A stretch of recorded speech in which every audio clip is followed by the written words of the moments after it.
We're gathered here tonight on the land of the Jar Jar Rum, the Tunga Rum and the Wurundjeri people, whose ancestors and descendants are the traditional owners of this land.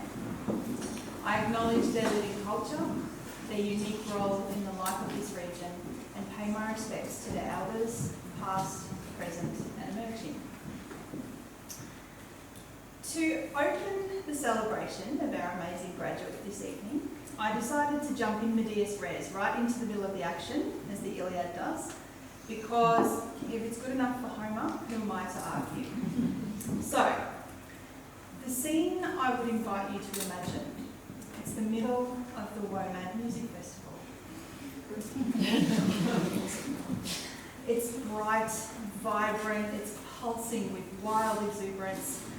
And I want you to imagine you're crammed into the odour-flowing chai tent, you're cradling a reviving cup as the sun sets and the botanical gardens hum with energy. In the hubbub, you feel your shoulders start to relax as you revel in the ebb and flow of people. You're happy, smiling and content. And then your phone buzzes, and it's Daniel Park. And he's telling you that a group of 3 students have found him because one's feeling a bit sick. So at this point, you may like to let go of the image and it starts to get a bit gross. Let's call this person Thromad Patient Zero. From that moment at WOMAD in 2018, well over half of the 40-odd students, as well as one of the teachers, had succumbed to a violent gastro-bug that, as well as draining the coals near our hostel of its supply of effervescent electrolyte tablets, also rendered the hallway of that self-same hostel a smelly and much less engaging interpretation of a Jackson Pollock painting. And yet, it was an absolutely brilliant weekend. Let me tell you why. Because the all-consuming energy and positivity of this crew was just projected in CinemaScope with surround sound from ground zero at our hostel and out into the Adelaide Hills. The wholehearted way they threw themselves into the experience, the utter glee they demonstrated throughout every moment, and the care they showed for each other was a joy. It's this amazing spirit that we're celebrating tonight. So I'm going to drop once again into the middle of the action. And this time I'm going to invite you to imagine a different scene. It's pitch black. The air smells damp. There's a soft breeze blowing. You can hear water flowing as you move cautiously along a track. There's a conga line of students stretching out behind you, each clinging to the jumper or the waist or the outstretched hand of the person in front of them. Through the hushed whispers and the sounds of the rainforest at night, you suddenly hear a proclamation. This is the craziest thing I've done and I'm loving it. Edging slowly along, the most magical display of glowworms gradually reveal themselves. They are tucked into the undergrowth like tiny diamonds. And then all of a sudden, the track opens out and we've arrived at an inky waterfall where they sparkle around the walls of the gorge like a shower of phosphorescent stars. This was a very different experience from our Throwmat one, and just as wonderful. As I stood in that quiet gorge with these fantastic humans marvelling at the tiny glowing specks, I was filled with absolute admiration. I was surrounded by a group of people who have continuously pulled themselves back to their feet after all the stumbles, hits and potholes that the last few years have thrown at them. The class of 2021 have completed their final years of schooling in times so difficult they will stand out in the history of the 21st century. I will not downplay how profoundly challenging this was for all of them in a myriad of ways. However, I do feel that to focus on that one fact, to see only the dark path they've been faced with, risks overshadowing every small phosphorescent star that's revealed itself on the journey. They have made it their mission to find something to be hopeful about, something to wonder over, and if in doubt, something to laugh about. You have, all of you, thoroughly earned the praise you'll receive tonight. The graduating class of 2021 marks some important milestones for our community. This is the last year of Alice Miller Originals, who began with us when the school first started. There are also several of our students tonight who've been part of the Handlebark community since they were in very early primary school. Tonight, we get to put words to our pride in them, to celebrate their journey from children to adolescence and now to adults. And we get to thank them wholeheartedly for the warmth, energy and humour they've contributed to our community. Graduation is a bittersweet moment every year. It's hard to let you go. But it's true that each and every one of you takes out into the world qualities the world sorely needs. You're all ready for the next part of your lives, and may it be a great adventure. So now, how this evening's going to run. So we've divided the students into small groups to receive their certificates tonight. Each of the groups will be presented by one of our teachers, who will introduce each student and speak about them. And then each of those groups have chosen some representatives to speak on behalf of the group, after which each student will be awarded their certificate of education. The Victorian certificate. Didn't follow the script. Students who have achieved the highest coursework scores in each study area will be acknowledged with academic awards when they receive their certificates. We'll present 3 groups and then we'll have a short break for refreshments. At the end of the interval, just one last gong to bring you back to your seats, and then we'll present the final 2 groups. Before John farewells the group, we'll have a montage put together by Dave, and then that's that. I'm dusty. So it's my pleasure now to welcome Karen to the stage with the group. Celeste, Jara, Lucas, Kenny, Beck, and Tiana.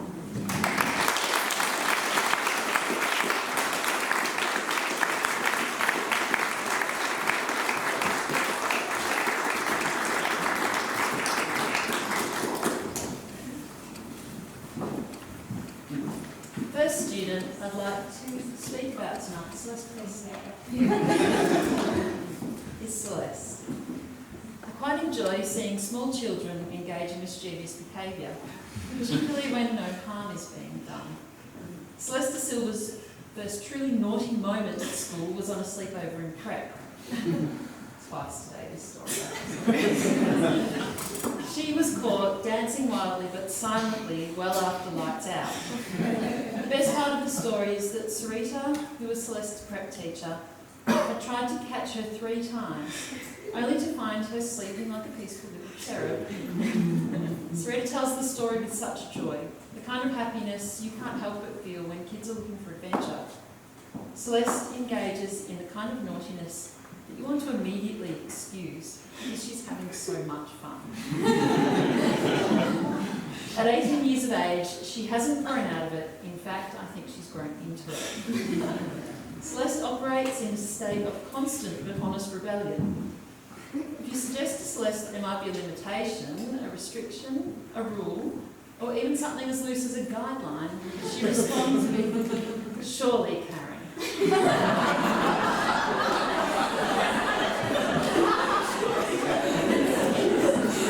And then you get the honesty. Once I gave Celeste some advice on how to inject a little more rigour into her writing. She responded with, "Surely that's not necessary. Surely I can just do it like this because it's easier. And then, surely I don't need to bother with all of that." As an idealistic English teacher, I responded with, "But why wouldn't you want to learn to write a little better? You'll be doing it for the rest of your life." To which she responded, "But I have so many other things I want to do." And then I understood. Celeste engages in the kind of rebellion that comes from not wanting to waste a minute of life. I suspect that living with a lifelong health condition that by its very nature imposes limits, restrictions, rules and guidelines over every aspect of daily life has fostered in Celeste a desire to be tenacious, rebellious, to push those rules to the limits. I admire her desire to break the rules, to overcome perceived limitations, to always push for something a little bit more. I think that this tenacity and refusal to submit to limitations will help her as she pursues her dream career in marine science.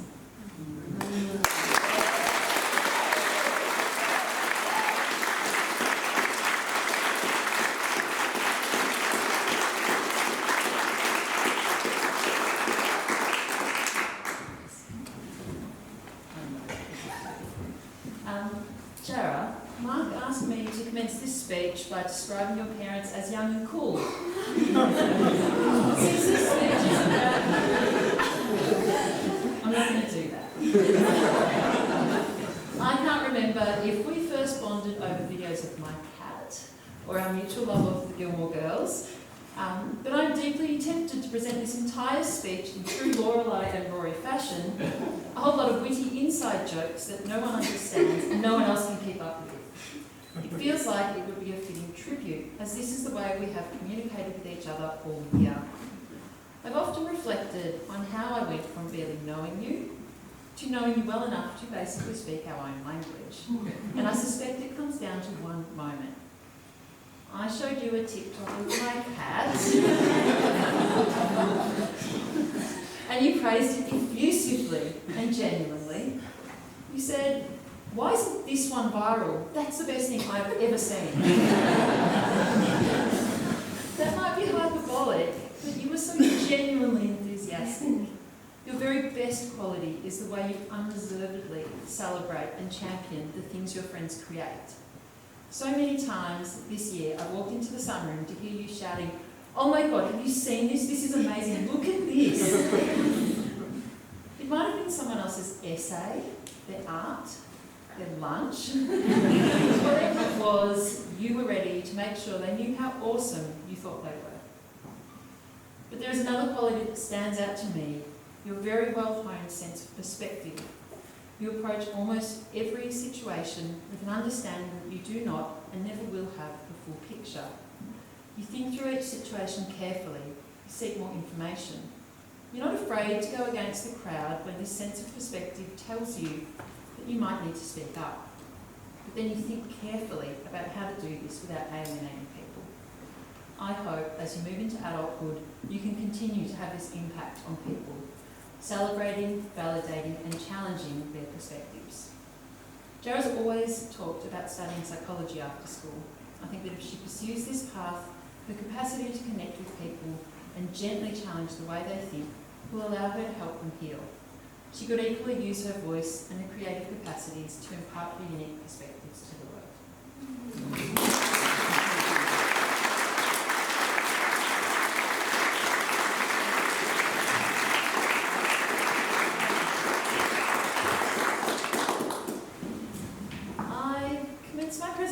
On Jules by quoting Mark, who wrote this excellent description of Jules in an email to me yesterday. Fashionista of Alice Miller. But judge this book by its ever-changing cover at your own peril. This young person is equally comfortable roughing it in the outdoors and scaling Victoria's highest peaks as he is staying abreast of the latest fashion trends, and has a Rain Man-like ability to recite all the stops along the Frankston and Alamein train lines.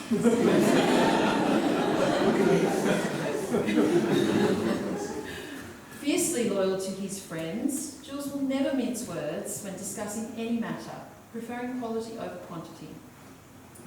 I wish I had Mark's warning a little earlier, but I too misjudged this book by its cover.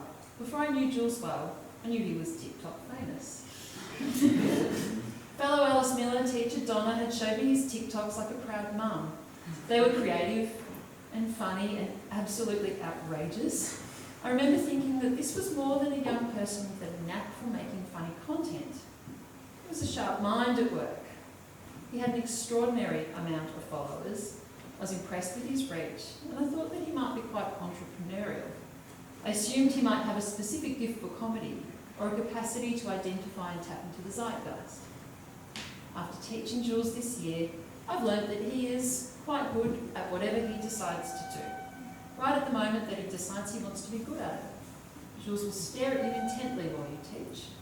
And when you offer him the floor, he will either say something like, "Hang on, who is Achilles again?" Or he will wax lyrical on the complex power dynamic between two minor characters that no one else has ever even noticed. Jules has a strong desire to enact change in the world.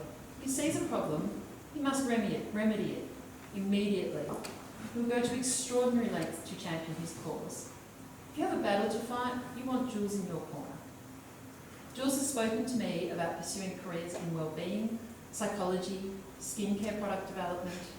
I'm sure he'll do all of these things very successfully at some point in his life. I suspect he has a few other tricks up his sleeve as well.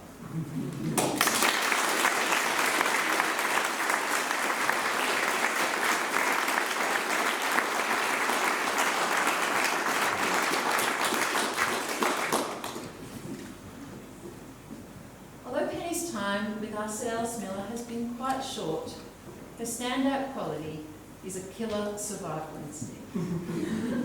This might not be immediately obvious when you first meet Penny. She comes across as very relaxed, perhaps a little reserved.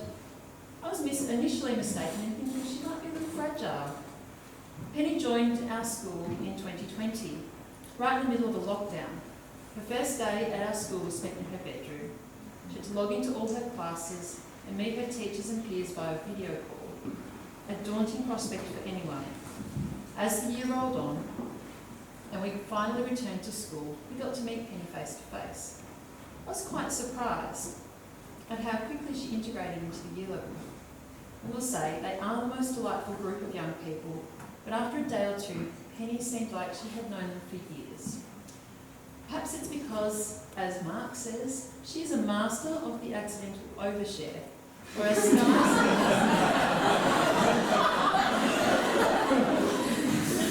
Sky says she has the cheekiest sense of humour under that quiet exterior.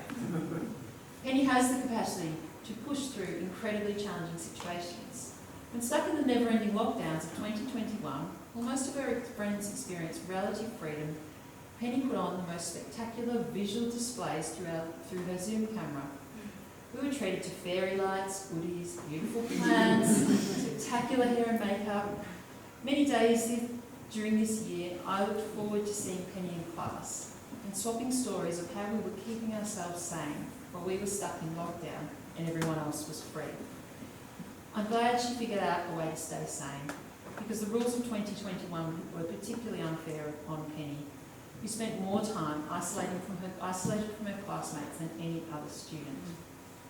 Penny's tenacity and sense of humour were most evident on our recent camp. She became very, very unwell. She was so nauseated that she was going to vomit. There was a small problem. She was 10 metres above ground, on a platform of a high ropes course, attached to a tree by a harness. We alerted the staff, who said they would send help.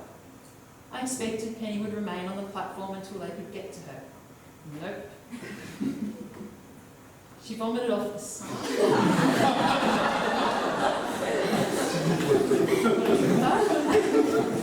Then decided to finish the course rather than wait for help. By the time I caught up with her, safely back on the ground, she was regaling the group with the story of how she had almost vomited on Joss's head. Was it Joss's head? It was Bryce.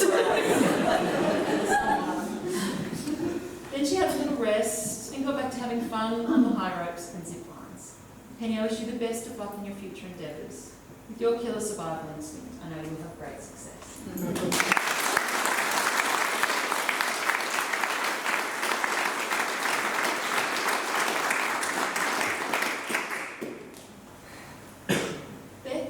Another student who joined our school a little later on, in Year 10.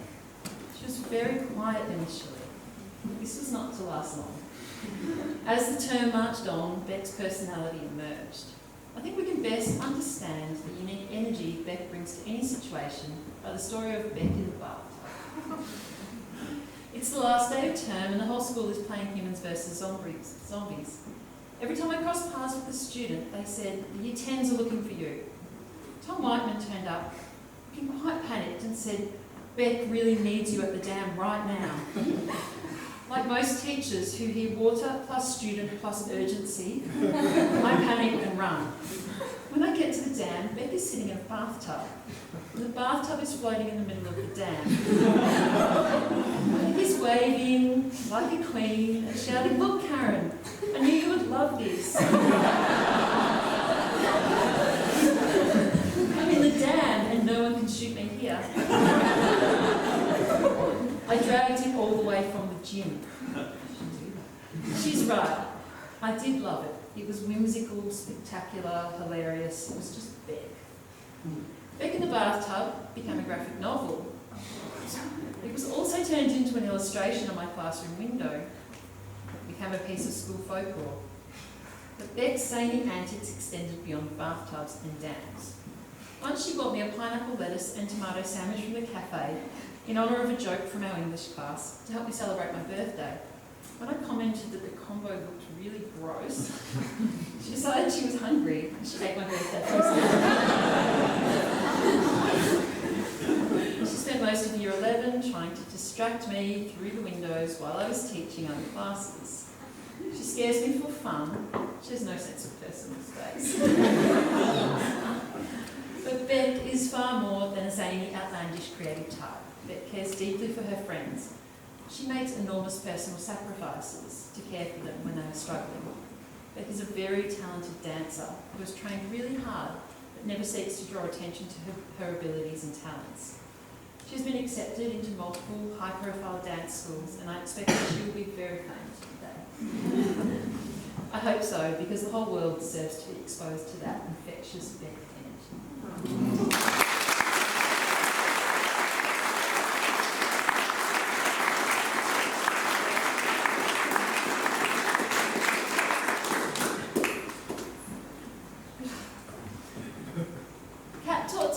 Primary school at the Dharma school, and she's asked me to share the following memories of Tiani at this time.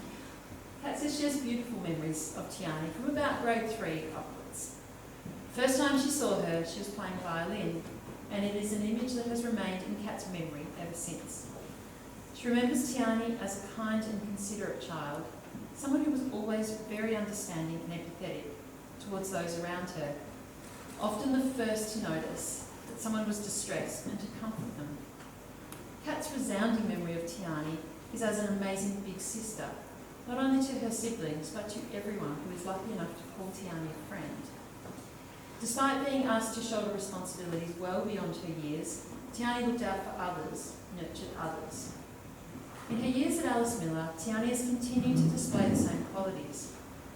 I would often find Tiani missing from my Year 10 English class.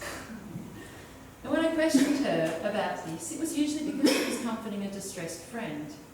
Tiani has continued to have an almost psychic ability to know when someone is having a rough day. I would often get a little tap on my shoulder just after morning meeting, followed by a, "Hey, I'm just a little bit worried about." One of my greatest delights of my teaching career has been watching Tiani thrive academically. Her sense of self-worth has increased over these last few years, and her academic capabilities have caught up with her immense talent, intelligence and perceptive capacity. She's learnt to trust her teachers, to take some big risks with the way she thinks and writes, and to really extend herself academically. It has been amazing to watch her develop this deep sense of self-belief. When Tiana finishes this year, she wants to go to uni. While we often expect young people to have a set pathway or a sense of direction, Tiani is aware that she has more exploring to do. She's heading to uni simply to learn for learning's sake. I cannot wait to see what she discovers there.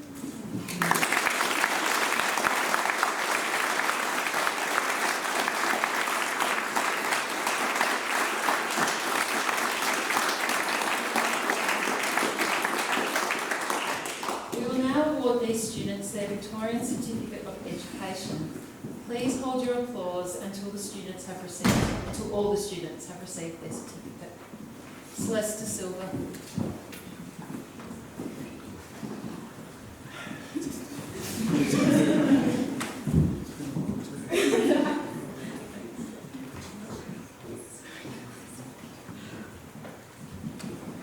Jara Eisner.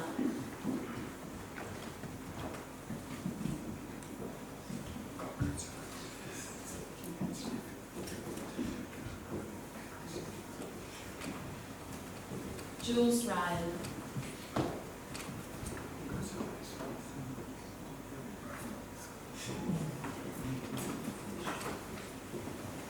Penny Bradbury.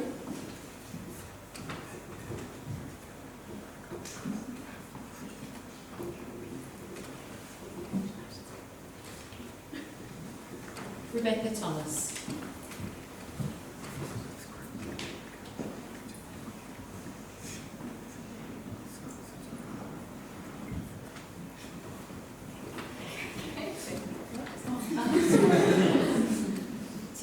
Hill.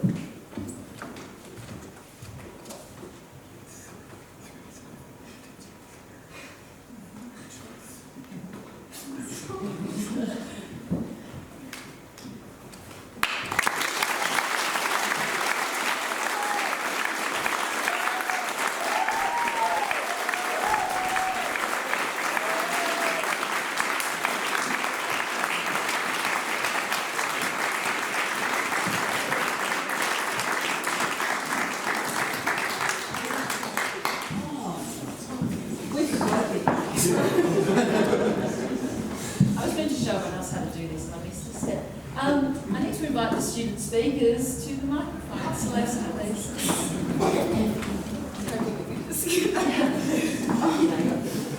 Hi, so I'm Celeste. I've been lucky enough to be chosen to represent this group.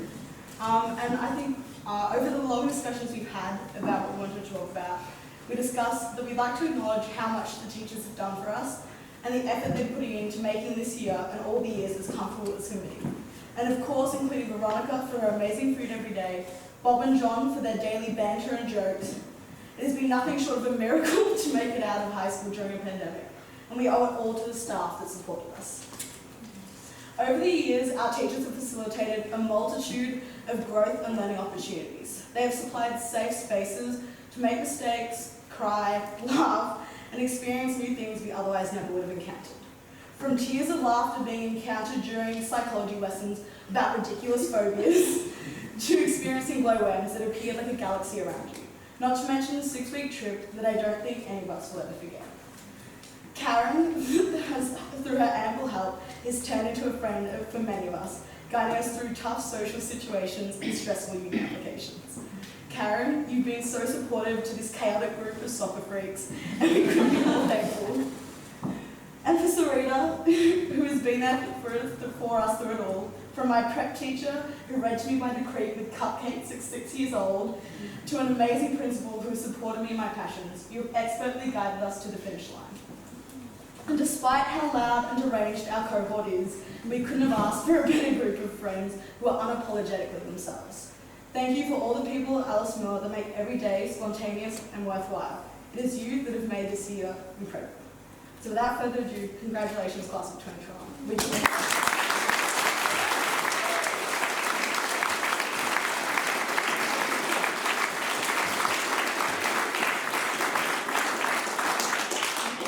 Speaker in this group is Jules Ryan.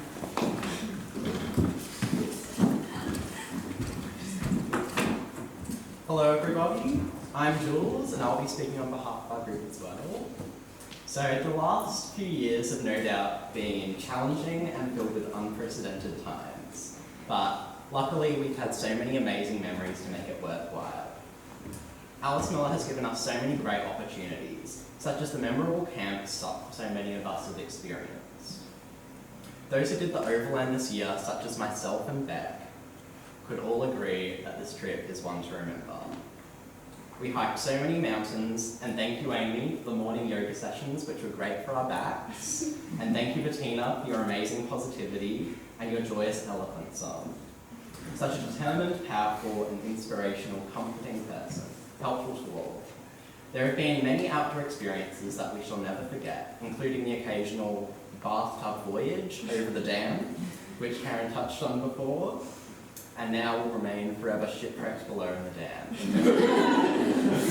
We'll forever cherish our time spent at Alice Miller and the warm, wacky and wonderful memories we have all made. And we owe it all to the exceptional staff members who have navigated us through times of adversity and have shown us nothing but support and dedication.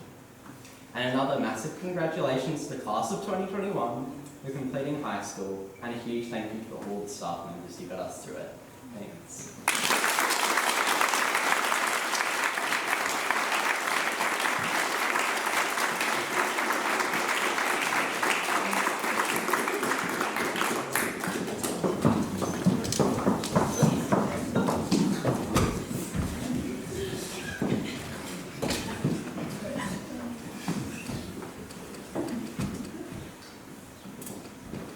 Good evening, everyone. I feel very honoured to stand up here and speak about these wonderful people. Obviously, what I will say about these 5 legends are the experiences based on my interactions.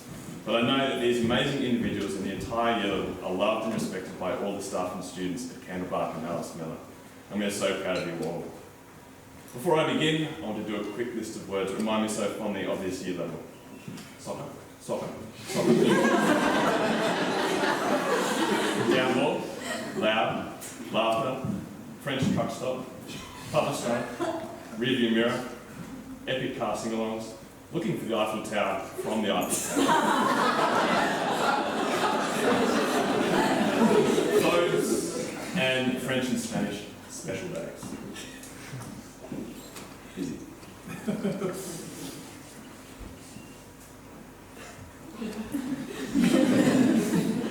The kid from the coast who will look at any excuse to go for a swim. Izzy sees the water, is drawn to it, and like a boiling hot work dog, must get into the water at all costs. Never mind that the lake is in the chilly central highlands of Tasmania, close to winter. She is a leader by example, whether on outdoor trips, making the most of the beauty around her, helping others to find safe holds while negotiating tricky climbs up Cradle Mountain, or hard-working attitude towards her studies. The number of times I'd walk into the sunroom and find through the ruckus of lunchtime, Izzy ploughing through practical exams and sacks of men. Like a number of Year 12s, Izzy made a part of her school is the adventure race, and with a great sense of humour, she has been an integral part of the current Year 12 family. Simply put, like a natural who has always been with us. She has a great sense of humour, and this came in handy when making hot chocolates on the overland, when Parmesan cheese was confused with milk powder. Not a good result. Now I do need to finish with an apology and the force feeding of the Mexican mixed bowl in the oven.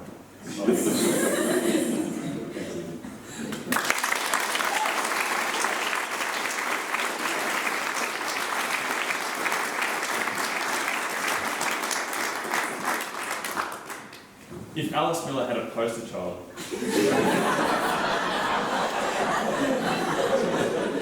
Hugo would no doubt be in. You might need to think about getting some copyright there. It is difficult to think of anyone who achieved so many great feats while still at school and yet remained so incredibly humble. His achievements speak for themselves. Break numerous world records, yes, world records in your chosen field are just staggering. When the only world records we can dream of are perhaps eating the most hot dogs in a minute. Sorry, I might have revealed just a bit too much about myself. Yet he still remains that wonderful and down-to-earth person, someone who's always up for a chat with the people around him. What a role model for everyone to aspire to. Hugo is generous with his time. I know that not long ago, along with Leo, they asked if they might be able to go to Candlebark and make a secret base of cubby out in the bush for the young Candlebarkians to hopefully stumble upon over the years and enjoy. I know what you were thinking. Is this person some kind of god? His calm, cool and collected demeanour is almost unparalleled. One story that demonstrates this is from one of the most amazing teachers and people, Kate Tucker. Someone who is extremely cool, calm and collected herself. It is from the big trip where there was a particularly tough drive. The 2 carloads needed to be navigated out of the rentals at Charles de Gaulle International Airport, through the city of Paris and onto central France. Not for the faint-hearted. Kate, who was a driver, demanded that Hugo sit front and centre and take control. I know for a fact that this navigation was expertly negotiated with a combination of their superpowers. I'll look forward to our random catch-ups in the bush, but I'll no doubt hear that familiar voice. Well, well, look who it is. So you can keep up with all the wonderful things that are ahead of you.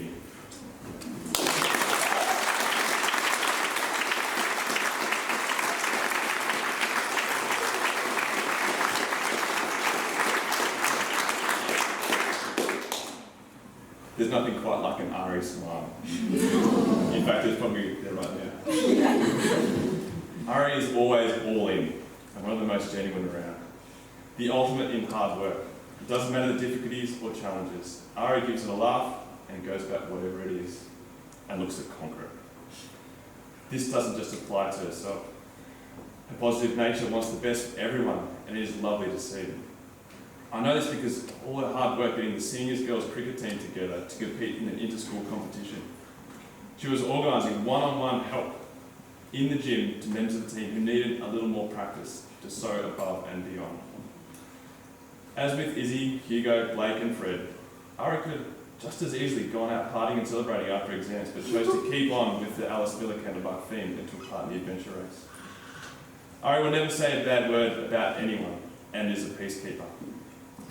When things get heavy, like in a board game, of Liberals versus Fascists, or a heated PE discussion, enter Blake, Celeste and Colette.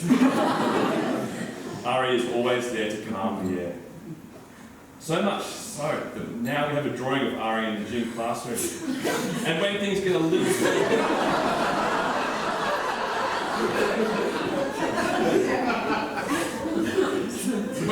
form of the debate of a PE SAP question on review, I look to the drawing for the calm to be restored.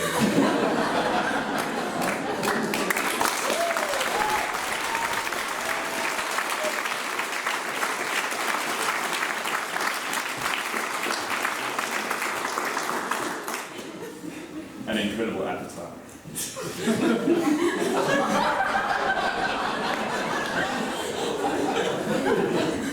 On the big trip, Anne and I would be shoving in baguette after baguette, foie gras style, to Hollow Legs Ferris. Lunches and dinners. We were tossing up the idea that we could make a lot of money by selling his liver to the French market. When finally we thought that he surely couldn't eat any more, he would pull out another snack. On the same trip at the chateau, students formed their own small groups to prepare dinner for everyone. Invariably, ingredients were forgotten by almost every group. There was only one solution. A quick call and Ferris would come flying down the stairs with a list of ingredients ran to the supermarket, an approximate 1 kilometre round trip. It wouldn't be unusual for him to do this several times in the evening, to the point where I think the locals may have thought there was something wrong with the sprinting Australian crew. Perhaps this may explain the insatiable appetite. Another wonderful thing about Ferris is I never once heard Ferris complain. This is a fact. My first real awareness of this was on one of the last days of the big trip. We lounged our way to the beach in Barcelona, where we all started running and leaping around like overexcited 5-year-olds at a birthday hopped up on slices of fairy bread. I looked over and saw Ferris hadn't taken his socks off. When I asked why, he lifted his foot and showed me the bottom of his sock. Well, it was more of a sleeve now, with a huge number of holes. Not so unusual for a teenager, you might say. However, just days before, in the same socks, hiked over 100 kilometres in 5 days. Not a complaint in sight. Ferris is a creative talent, but this is something I'll talk about with the fax machine with Jack shortly. He is an amazing competitor in the sports realm. State and cross country, finishing in overall second place at the Paris Park Run, and going out for a duck at inter-school cricket.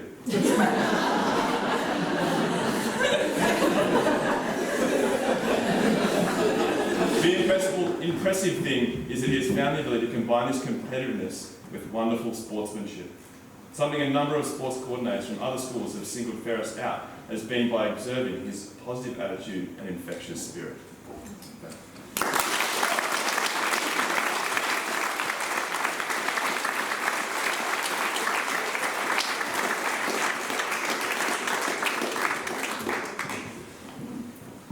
There are few with a kinder soul than Jack. He's one of those people who has seemingly mastered the art of being softly spoken but being heard. In having a chat, Jack will throw in a movie quote, or even better, showing his amazing attention to detail by mimicking a character from a film. I'll give you an example. One time, I was chasing up students for an inter-school sports tournament. Jack, wait up a minute!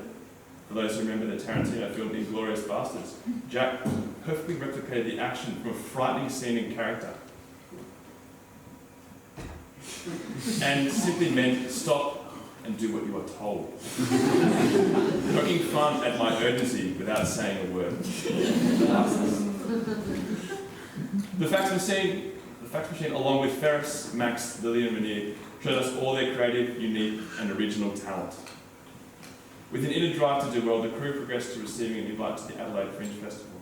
This in itself is a phenomenal feat. However, they took it upon themselves to raise the couple of thousands required for the trip.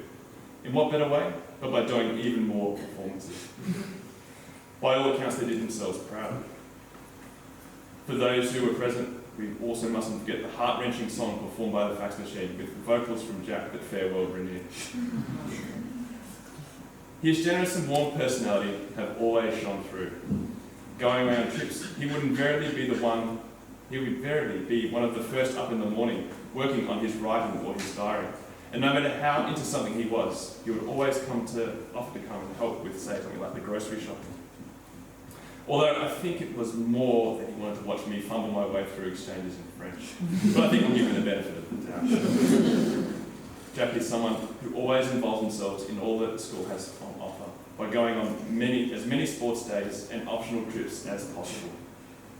I know that many people just want to be around Jack and in the same groups, as is the strength of his positive aura. That says so much about someone, and that is Jack.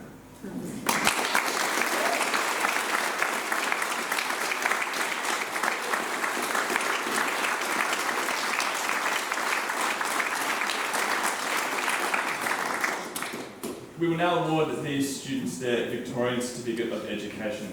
Please hold your applause until all the students have received their certificate. Our first student is Ari Sawyer.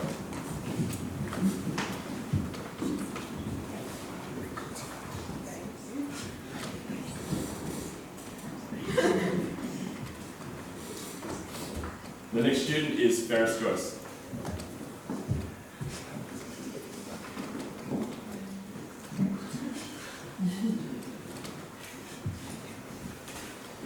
The next student is Hugo Long.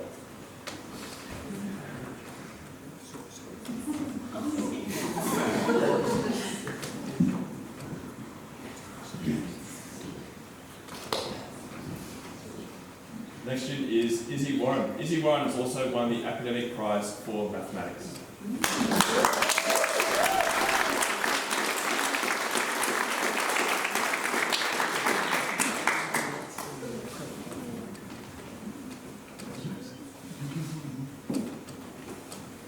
And last but certainly not least, Jack Saunders.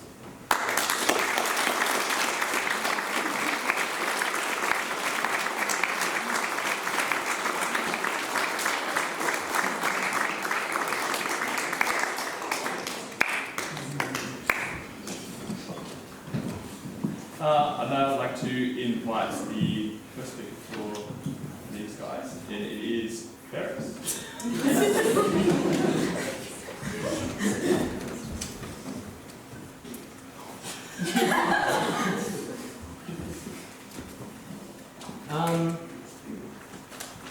I was told to write something about the group and also told to mainly target Jack.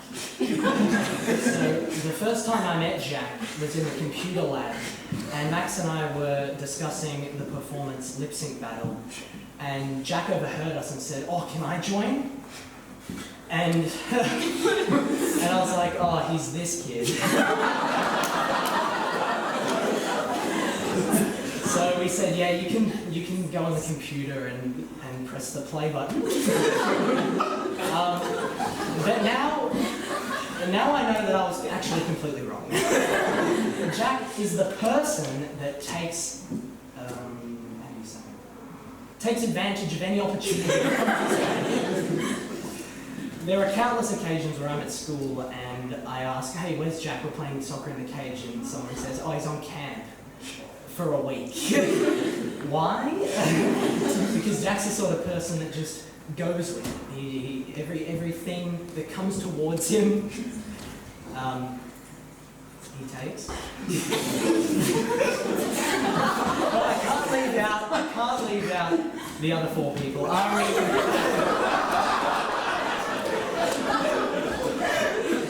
your smile puts the sun in sunroom. Izzy, although you've been here for a year, it seems like you've always been here. And Hugo, I've already bought tickets for Brisbane 2032, so you better catch a Brisbane Lions game. But my thankfulness goes to all of you and extends way past what words and time pressure can.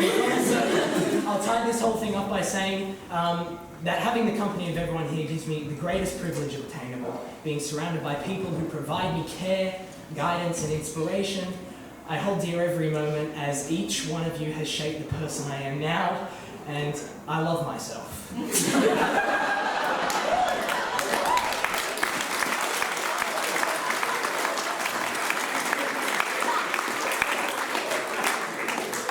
As equally as I love you.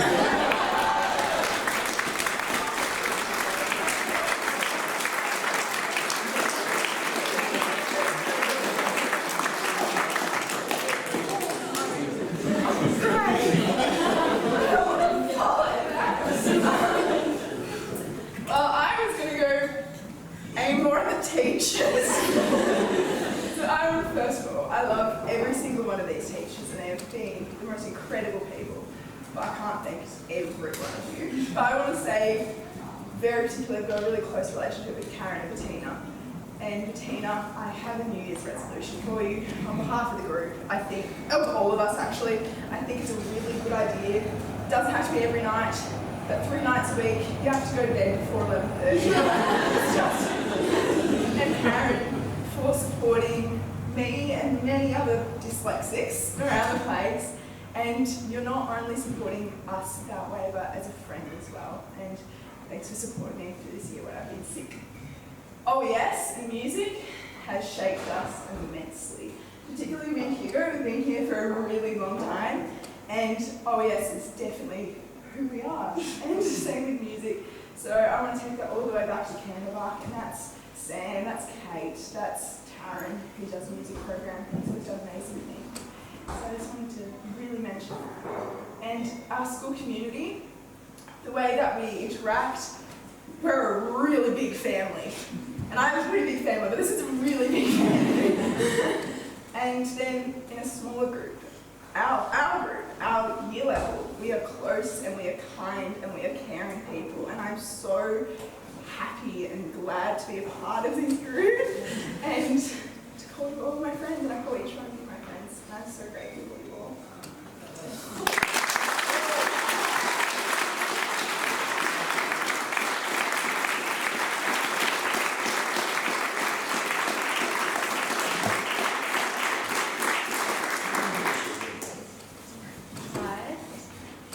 I'm Izzy, if anyone doesn't know. I started Amelia this year, which is kind of funny. Like Hugo, my group, I have been here since like early Canberra years, prepping one. So kind of like the first and last of year level. Sorry. Whilst I haven't been at Alice Miller that long, I feel like I've kind of had a kind of insight onto like the Alice Miller kid. Since I've come at like the end of everyone's years through the school. And what an incredible, beautiful set of people in our year. And just really kind, considerate, caring, like hilarious group of individuals. So just like to thank the beautiful community that the school creates and help all of these like really good friends, these beautiful friends of mine. And so I moved from like a really small town from Malakuta last year. My school was kind of like everyone knew each other, we were kind of like a family. And I was like really missed that after I moved away. And yeah, this class was sorry.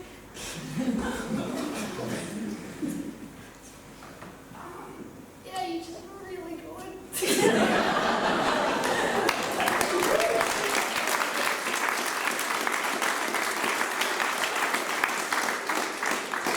Yeah, you're really welcoming and you scooped me up. Could I be more grateful? That was really fun. For all the soccer in the rain and the sleepless sleepovers and the laughs, and I can confidently say that I've met some friends for life, so it's pretty good. And to all the teachers who have been supporting us through a really challenging year, and Bettina, who pushed me and worked me, even though I really didn't want to. Probably a lot of other things, but I'm really glad. And special mention to the Outdoor Ed program, Amy, John, Lil took me on the overland. It was a really incredible trip and basically made me like really enjoy hiking. Even through all their enthusiasm, their stories, and appreciation for the natural environment. Yes, even through all the blisters and the hills, yeah, it was just an incredible experience for me. Never done anything like it. So just thank you all for such an amazing year, and I can't wait for all the exciting things we get ourselves all into in the future. So thank you.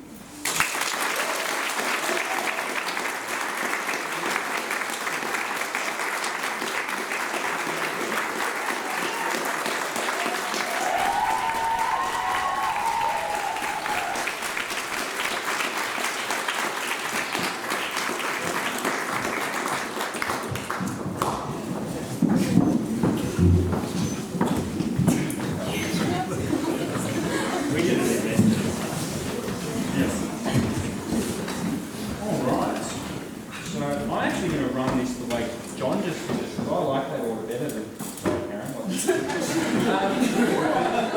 So, I'm here to talk about... I folded this, because I don't have any pockets. I do, I have one.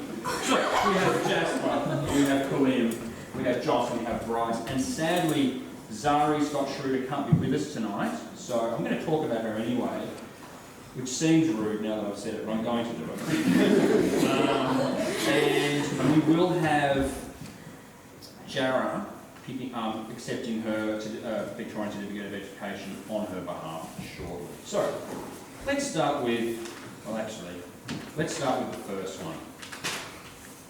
It printed double-sided, which I didn't expect. Let's say Kalim will be first. So, Kalim, yes, come and stand here and fidget or stand still. So, Kalim has embraced, I don't normally write anything, Kalim has embraced all of the outdoor adventures on offer at Alice Miller School, and he has flourished in the environments and situations of these camps and trips.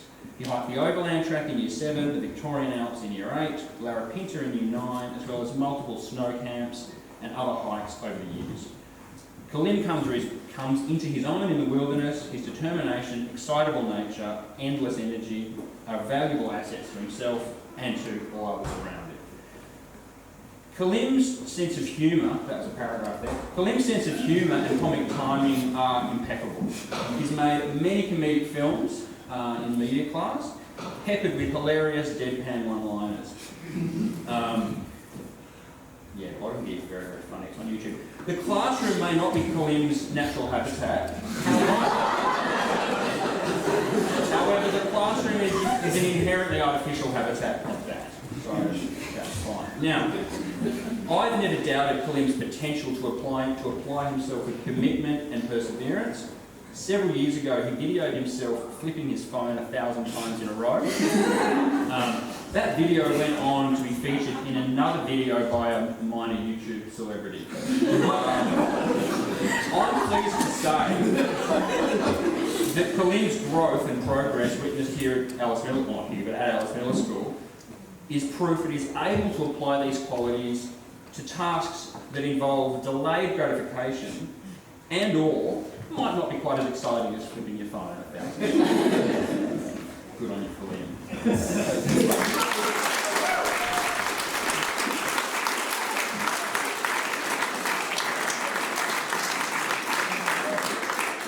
Next on the list is Zari. Sorry, Bryce, you started to lean forward. Zari, alright. Shane she's not here, but never mind. Zari has also embraced all of the outdoor activities available to her at the school, quietly and calmly tackling the Overland Track, Victorian Alps, sounds repetitive, doesn't it? Larapinta Trail, Bogon High Plains, and many other hikes and adventures. She's also taken the initiative to organise and set out on her own planned hikes. Bettina described an exchange to me the other day about Zari on the Larapinta, an exchange between Zari and a woman who was running the track. Now this woman was really impressed with the fact that Zari possessed such a extensive hiking experience at such a young age and asked her, well, what's left for you? To which Zari replied, the world. Now her skills, experience and initiative can also be witnessed in her musical compositions, songwriting and performance. Not only in her many performances at school, but also in her recent forays into performances off campus. Her musical prowess perfectly complements her talents in art and media. The majority of her media work this year focused on producing a music video for her song Mary. Now, despite many difficulties associated with the complexities of the last 2 years, Zari has produced an evocative, intricate and extremely professional piece of music and a video to match. If you don't get to see or hear this one, don't worry. I'm sure Zari has much more in store for the world. So, now it's your turn, Bryce.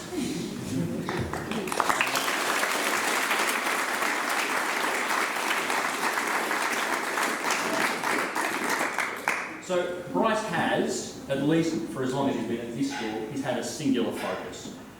He's done all of the subjects that you have to do at school, several that you don't, but it won't surprise anyone who knows Bryce to hear me say that his clear focus and where the vast majority of his time and effort has been spent has been music. Is that what it says? Yes. Right. Bryce has demonstrated a passion for and refined skill in composing music, playing bass, both solo and in bands, as well as actually building guitars and basses. According to Tash, this is something I need to say because I figured this is probably true, but Tash confirmed it. Bryce has a keen ear, a musical sense of humour, and writes great melodies. Now, due to this singular focus, Bryce decided to complete his VCE program early this year, and he's in fact already commenced studying a Bachelor of Music at JMC. So while I believe all of our students have had an early offer for further study of some sort, Bryce has already started, so he wins.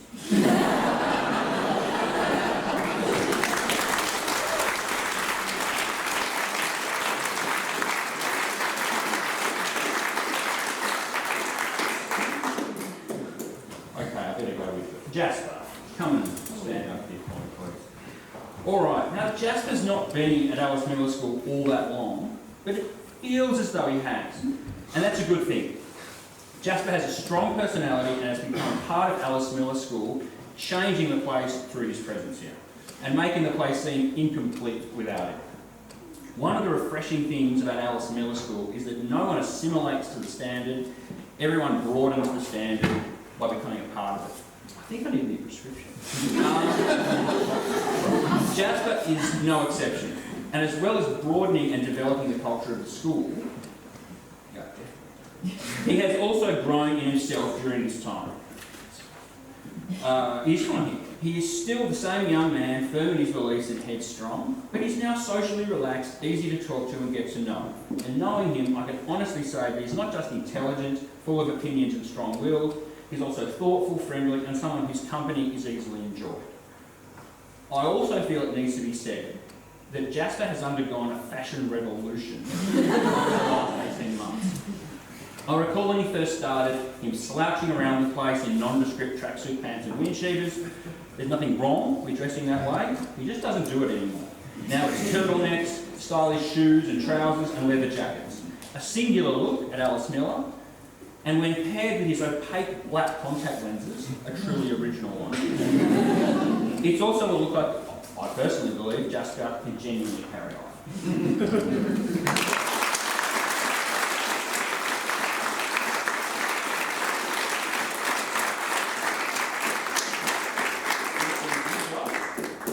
Alright, so Joss is endlessly creative.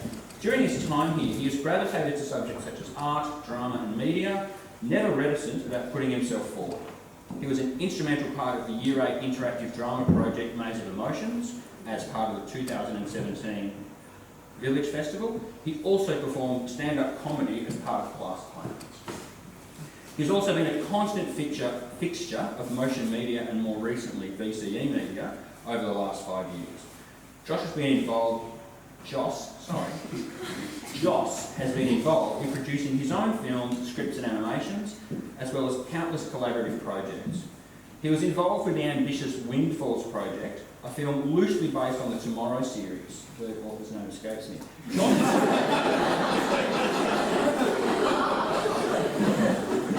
Joss worked for an extended period with former student Yaron, writing a slasher horror film script. Now, this resulted in some odd exchanges. I recall Joss asking me once, just as I entered the room, he said, "Dave, if you hit someone in the head with a star picket, would they die?" I had to admit that I wasn't entirely sure, but I thought it was likely. Now, this exchange might sound concerning, but Joss was simply ensuring that the fiction he was creating was grounded in reality and therefore the best that it could be. Alright, Joss's creativity hasn't always been dark, not that there's anything wrong with that.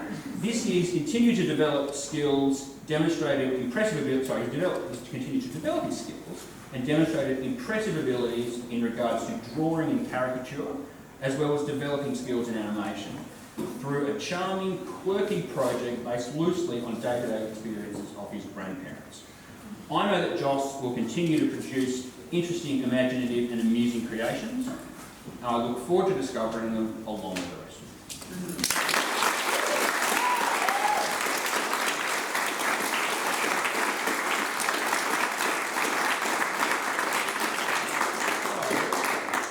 you. Let's skip to step 4. And I'd like to introduce, what we're going to do now is award the certificate, Victorian Certificate of Education.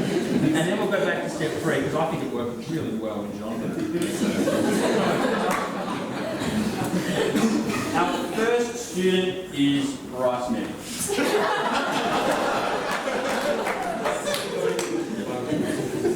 I'm actually going to watch Karen right here. I can't go too far. Now, there she is, great. Our next student is Zari Scott Schroeder, whose certificate will be accepted by Shara. The next student is Jasper Peter Bruce.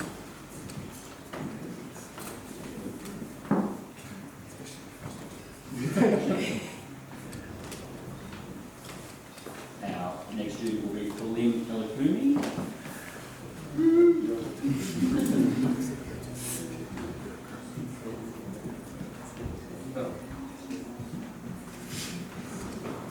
And finally, Joss Percy Williams.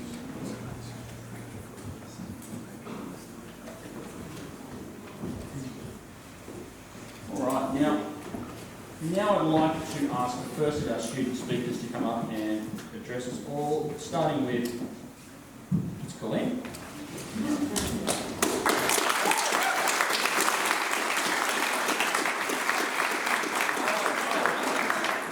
There's actually 2 of us because I think we're lost in translation. Okay, it says Kalim, Joss. I'm missing too. I read too much into that.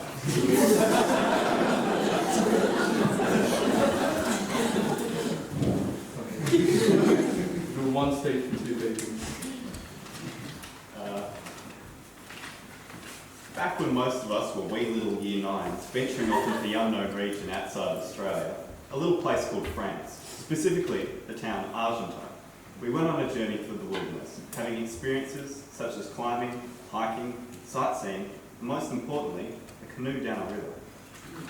Along this river, Joss and I started cycling behind, in which we were told by our guide and surroundings to hurry up.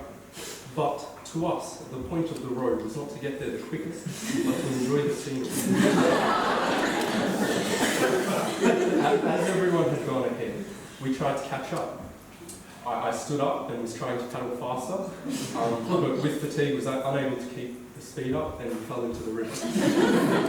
This caused the pace to slow right down. As we fell into the little backward swirl things in the river.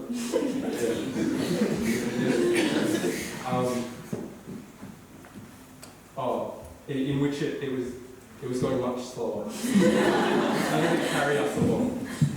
This gave time to get back into the canoe and take a breather. As we drifted along,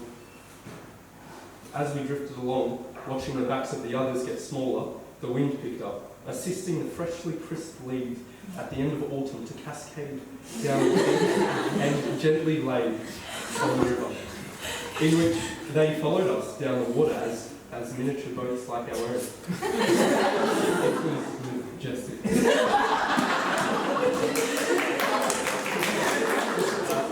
Our class as a whole, I put it creating these experiences and exploring off the beaten track, which was supported by the culture that came with Alice Miller. What comes from this, we realise, it's not about the destination, but the moments that come throughout the journey. This mentality speaks true to the group here, as we enjoy the moments rather than break through them. And as a great philosopher once said, yesterday is history. Tomorrow is a mystery. And today is a gift. That's why they call it the present.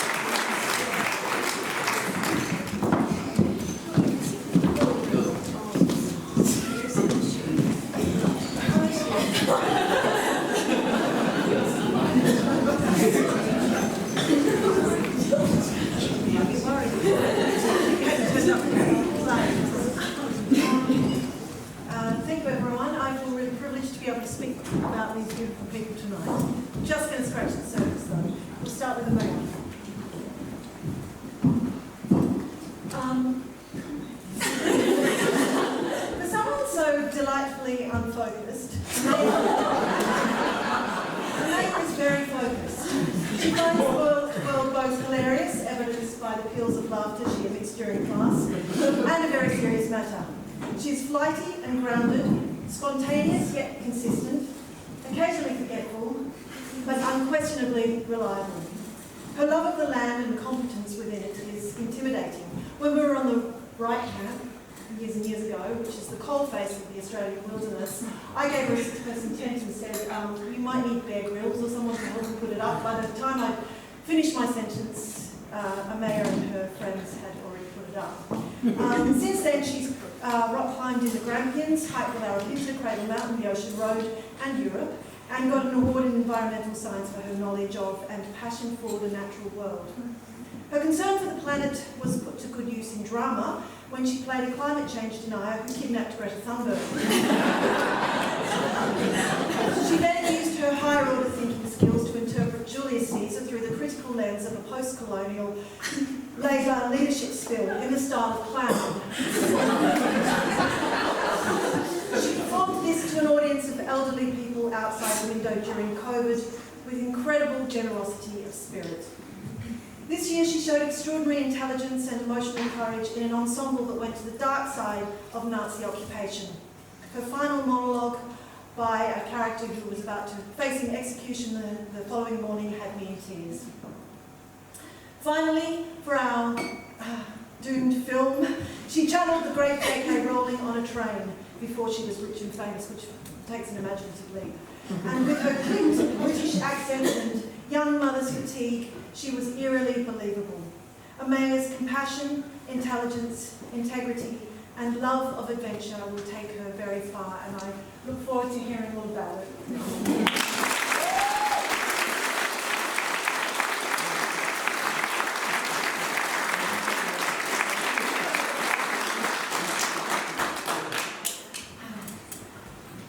Bridget is someone who, for everything seems to happen very easily. If she wasn't such a lovely person, one could feel justified in being a bit tad jealous.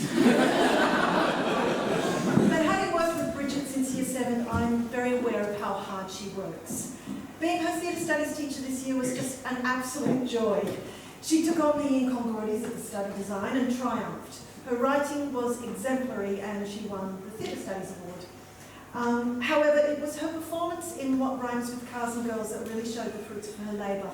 Bridget is undoubtedly talented and her stage presence is undeniable, but the success of that performance owes itself to the hours spent working with Max on the floor, mining the detail, the subtle shifts and turns in the script that became richer, deeper and sharper with each rehearsal and had her audience in tears. She particularly enjoyed the fight scene, however, and she and Max would shout at each other in the meeting room whenever they had a free. Bridget has been in every production at Alice Miller since she played the nurse to Jarrah's Juliet in Shakespeare at Alice in our first year. Since then, she was a townsperson in the Man from Mucking Uppen, chief prostitute in Beyond So Proud, doomed Vera in And Then There Were None, and of course, most recently, she was Elizabeth I in our film. She has achieved callbacks to every major drama school in Australia this year, and she's on the shortlist for Whopper. And I think there's going to be many more productions, Bridget. Whatever happens next year, Bridget, you have the resources to create a very rich future for yourself. It's been such a pleasure and a privilege.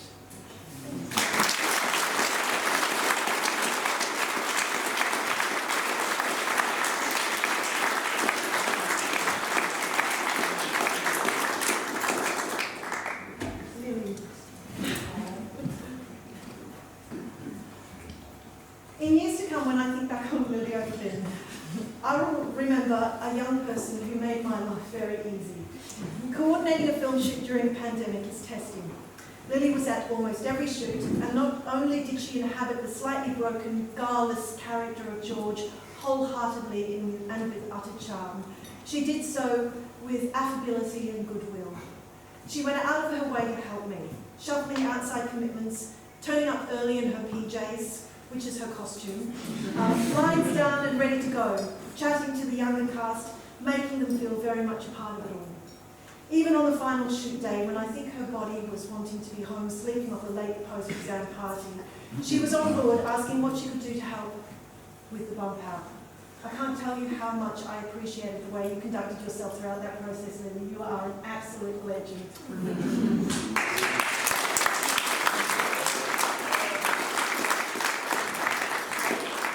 Lily's enthusiasm in drama gave me renewed faith in Vikar's strange course. Working on her solo was so much fun. She did whatever I suggested, and then she did more of it, and then more.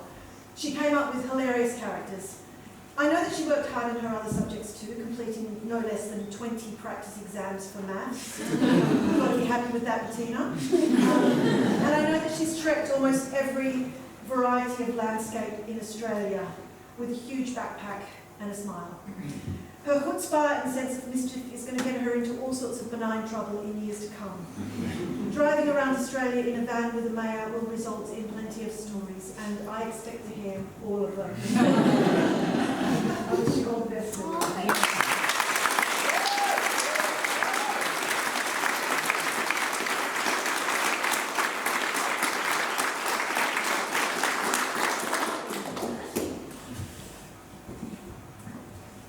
In Year 8, Marley's radiant grin was coupled with a sense of social justice, particularly of the feminist kind.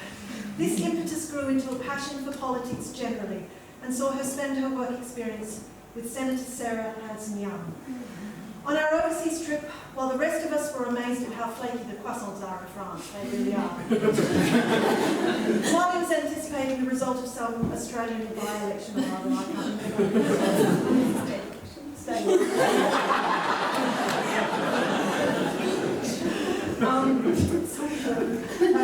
But there is no hidden agenda to Marley's political ambitions. She genuinely cares. I know this because I spent 6 weeks with her, and Marley is the real deal. She's authentic, kind, and grateful for every privilege bestowed upon her. Walking to and from the supermarket for groceries and cooking dinner together, she would marvel at the amazing experience she had been gifted, adding that she also got to travel to Bali each year, a second home with her family. Marley's ability to collaborate playfully helped her team take the trophy at the State Theatre Sports Championships. I cast her as Amelia Earhart in Just Like George, partly for her impeccable New York accent, but mostly because she had something of the never say die spirit of the great female aviator and fashion icon. I know you've had your fair share of challenges, Marley, but the spirit of Amelia is alive and well inside you. Never forget that.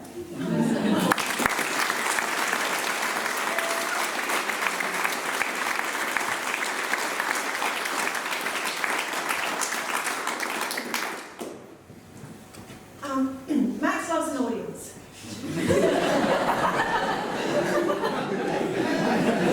Alice provided one every morning at 10. He soon found like-minded collaborators in Jack, Ferris and Rainier, and together they created the retro-sounding fax machine. I don't think you were born when they were out. Not content to be comedy royalty at school, they decided to throw themselves into the biggest pond they could find, the Adelaide Fringe Festival. Losing Rainier, they recruited Lily, and the four of them wrote, directed and produced the entire event at age 16. I don't think Ricky Gervais did that. I believe there were spreadsheets involved. Max continues to push himself to new physical, intellectual and entrepreneurial heights. On our car rides home, we discuss everything from MMA, photography, to Tim Kennedy, he's a Green Beret, who was Max's hero, to Nietzsche and Virginia Woolf. He lost me at Nietzsche. He was so curious about so many things and so keen to discuss everything in depth with analysis and evidence that by the time I got home, I needed a gin and tonic and a lie down. Max's balance, energy and determination is matched by a sensitivity and formidable work ethic. His performance in What Rhymes with Cars and Girls was precise, detailed and emotionally committed. He has had his share of rejection as an actor, but the work is paying off. He has been shortlisted for NIDA in 2022. No small achievement at any time, let alone straight from school. Very rare. It's been a pleasure working with Max over the years, and I can't wait to see where his unstoppable energy takes him from here.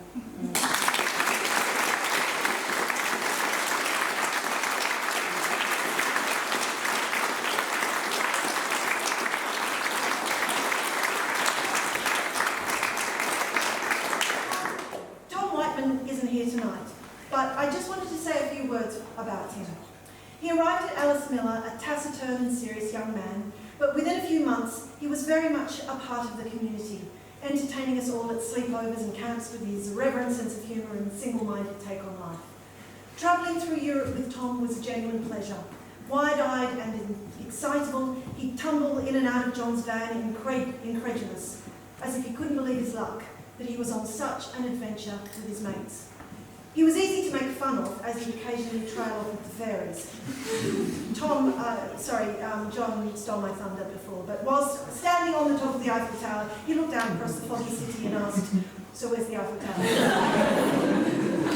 But Tom took his ribbon on the chin and seemed to me wholly without ego. Stuart, who has taught Tom more recently, calls him a gifted writer whose dark imagination summons stories soaked in blood from wounds inflicted by axes and chainsaws, but that the wounds belong to fleshed-out characters whose suffering is not merely physical. Tom is not afraid to voice unfashionable opinions, and it can sometimes get him into hot water, but he is also kind and would do anything for his family and friends. And I seriously hope that despite the risks, he never abandons the advice of Voltaire. Dare to think for yourself.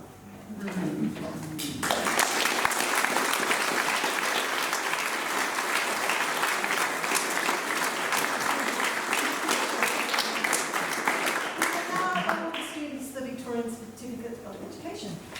So we're going to start with Amelia. And Amelia has also won the Academic Award for Science, Humanities and Visual Arts.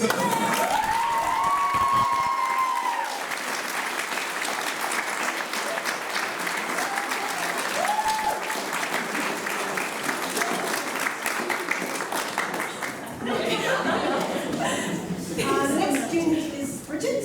And Bridget won awards for English, Visual Arts and Performing Arts.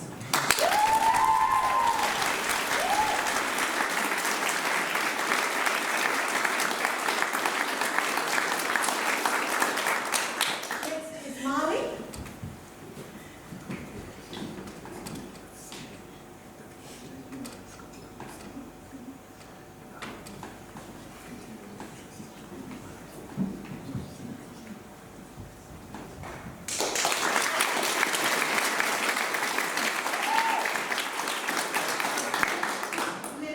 Won the Academic Award for Health and Physical Education.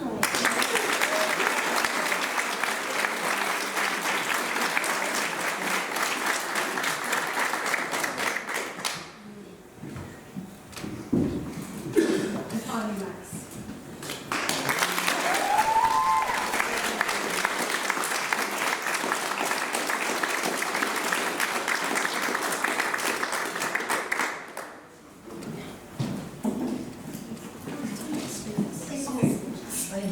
Oh yes.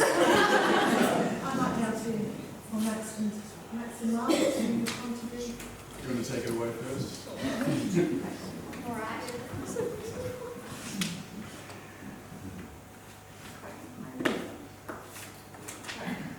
In my many years of spinning around, I've learned a few things. Many thanks to this place, of course. I've learned that everything comes down to perspective. I choose not to elaborate on that, I just feel it must be said. I've also learned that people are so important and every single person has a million things going on that you and I have no idea about. So it's best to be kind. Something that this group has always shown is kindness. And I love them forever for it. Thank you.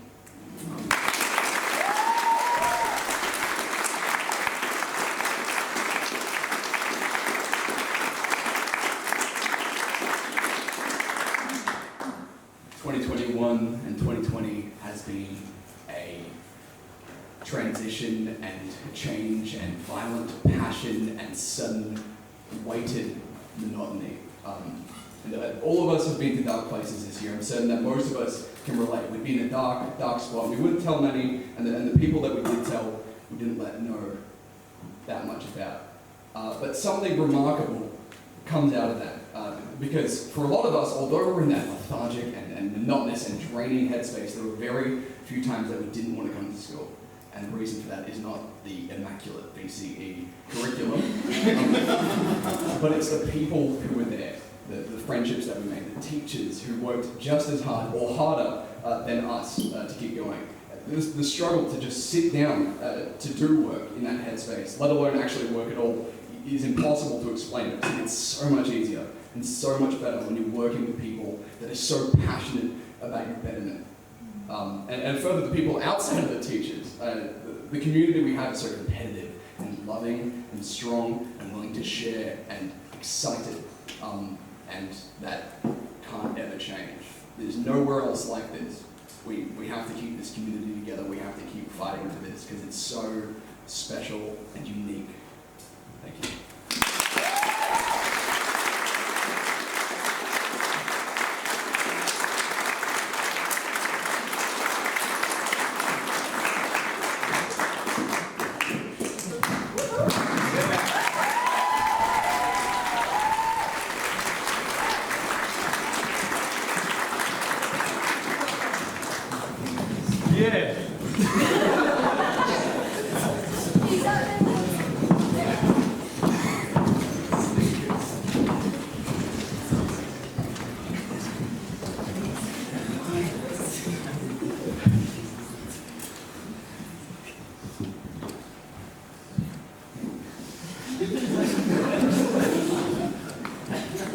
Ladies and gentlemen, in case you have made the reasonable assumption that we're now dealing with the runts of the litter,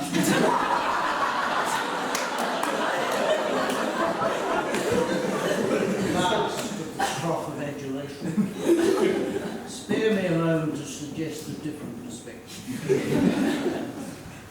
The 5 souls before us have a generosity of spirit, a toughness of character, and an ability to cooperate that each and every day impresses.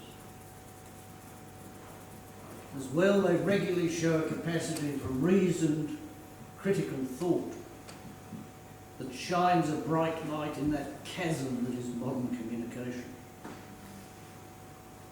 Seeing the combination of these qualities working together again and again gives ancients like myself, who lived for so long with the utterly naive, Whiggish assumption of the inevitability of human progress, the one thing we need most just now. That is hope. For that gift of hope, I, for one, am deeply grateful to each and every one of this group. And now, Alfie Robertson.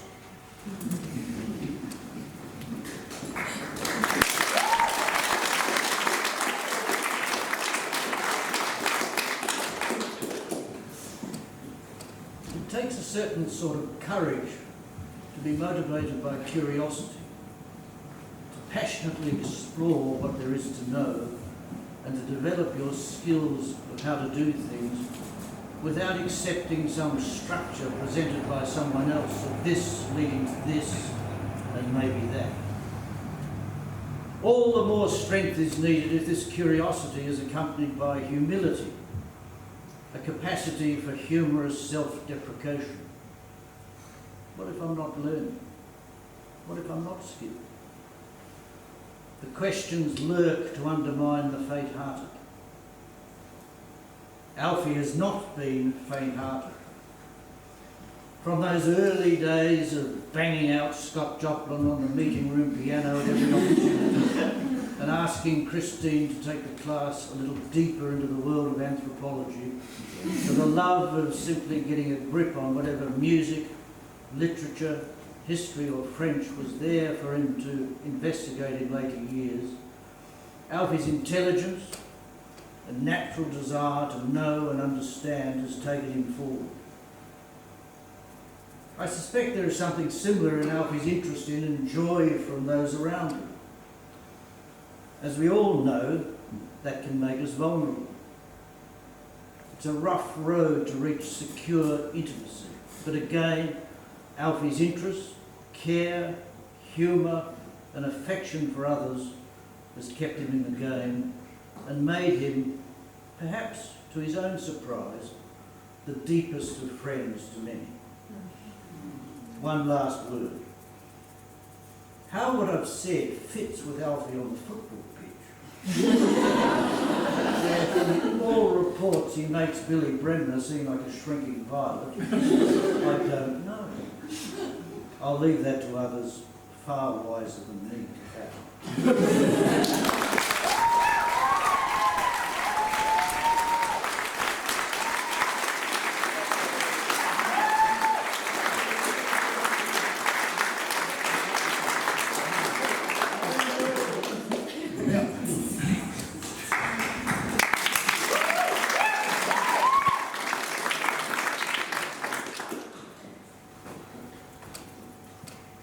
The combination of Daniel's whiplash intelligence and acerbic wit, democratically applied to everyone,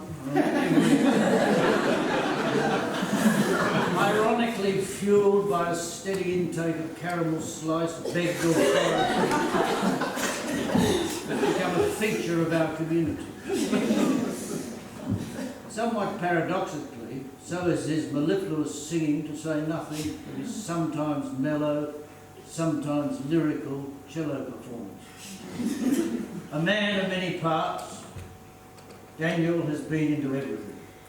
Every opportunity, both inside and outside the classroom, has seen his embrace, and perhaps let's get into the essence of things. Daniel is a doer while remaining wide-eyed. Not a cynic, but aware. Not a gushing enthusiast, but completely involved. In fact, so involved in so many things that he has, with discipline, planning, and complete determination, developed the skill of doing just what is needed for success at the very last minute into a remarkable art. Daniel, your wit, your involvement, your engagement, and your superb sense of timing will undoubtedly take you very far indeed.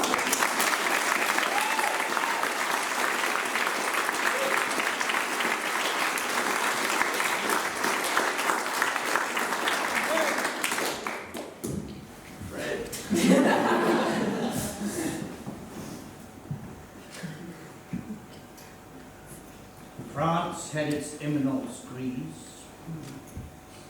Alice Miller has its eminence noire. Over the past couple of years, from his eyrie deep in the heart of Fitzroy, Fred has taken to mastering the culture around him, the Western canon, its literature, its film, its philosophy, its politics, video games, and not to forget Brunswick Street fashion. From time to time he would travel north to check if the curriculum at Alice Miller had anything to offer his project. Sometimes yes, sometimes no. So Fred would retreat to a world where he could continue to build the foundations for his future influence. Now, none of this is very surprising when we remember his early days at this school. Brought before the authorities in his first week or two and told there was no place for the likes of him in this establishment. At least until he summoned the courage to let it be known that his name wasn't that which he had been called. At which point a mortified principal quickly told him to go back to class and contemplate his next move. Having been gifted this superb opportunity to build resilience, Fred has been learning, or perhaps plotting, whatever the motivation, the result is a serious interest in important things, and a growing understanding of what we have been, what we are, and most important of all, what we need to become. Armed with that understanding, my expectation is that Fred will be a significant force for good in the future.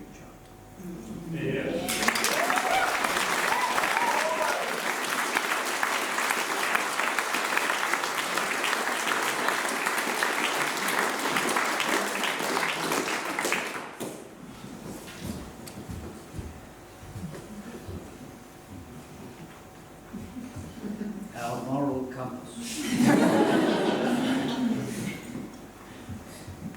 Only very rarely do we get to meet another human being who can combine a powerful sense of justice, an open honesty, and a willingness to be completely involved with others and their enterprises. Remy's sense of fairness is not something just expressed in terms of what rights have been overlooked or undermined. It is combined with a natural recognition of responsibility. She will make judgments, but in no way is she judgmental. She will stay involved, while at the same time telling things the way they are. No wonder she is trusted, heard, and followed. Remy, your influence on this place, not simply by the many things you've done, but by the way you have done them, has been more than you would ever imagine. And your impact is all the more powerful and all the more a delight because of that lack of awareness. This community has been lucky, very lucky, to have you amongst us, as will be the wider world in the years to come.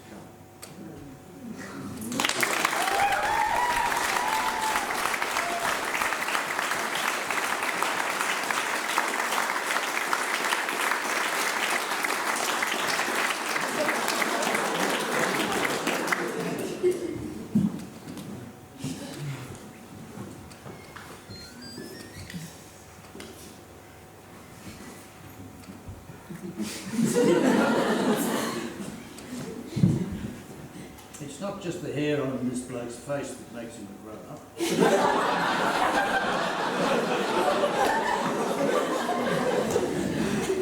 Nor is the fact that he's been clocked riding his bike down Mount Macedon Road at 94 kilometres an hour. It's more an indication of insanity. Rather, it's the way he goes about things. Over the years, academic work has been a challenge, but Blake came to Alice Miller with a steely determination to take his studies forward, and this he has done with a stunning independence and maturity. Quite simply, without any fuss, Blake has got stuff done. And the stuff was done in good time, with an interest to understand, rather than simply going through the motions.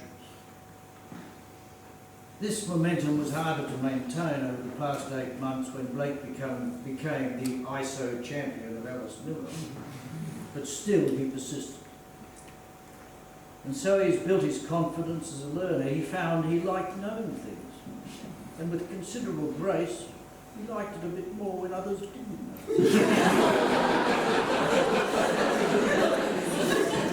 So much so that he was even prepared quietly to take them on in the writing game, and so his skills grew even deeper. All this was done with a professionalism that allowed for other things when they've been possible. The sport, both inside and outside the school, has been everything from good fun to a passion. But whatever that involvement in time and emotion, other responsibilities haven't missed a beat. No talk of being overwhelmed or needing more time for this and that, just good-humoured engagement. Now, Blake's parents might say I'm talking about some graceful swan known to me, gliding down the river of life, artfully picking at an experience here and some knowledge there, while they deal with the manic peddling going on. Maybe so. But we know it's the swan that lifts our spirits and inspires, and that, Blake, is just what you have done.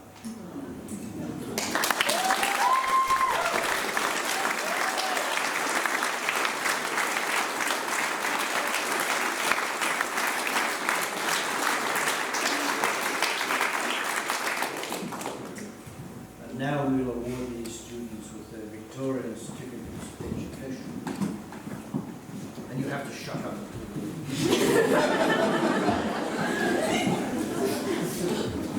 Firstly, Alfie Robertson, who has also won the academic award for the languages in French.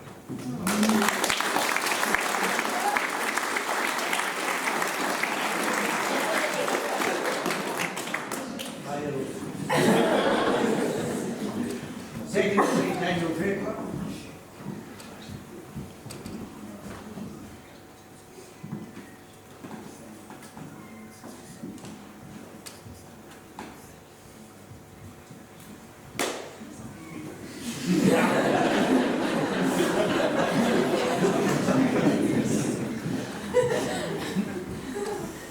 And now Frederick Cavell.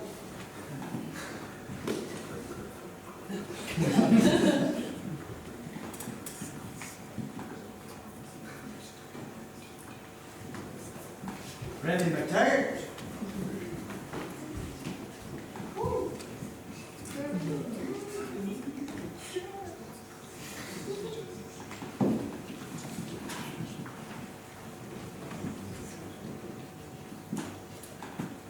Blake Williams.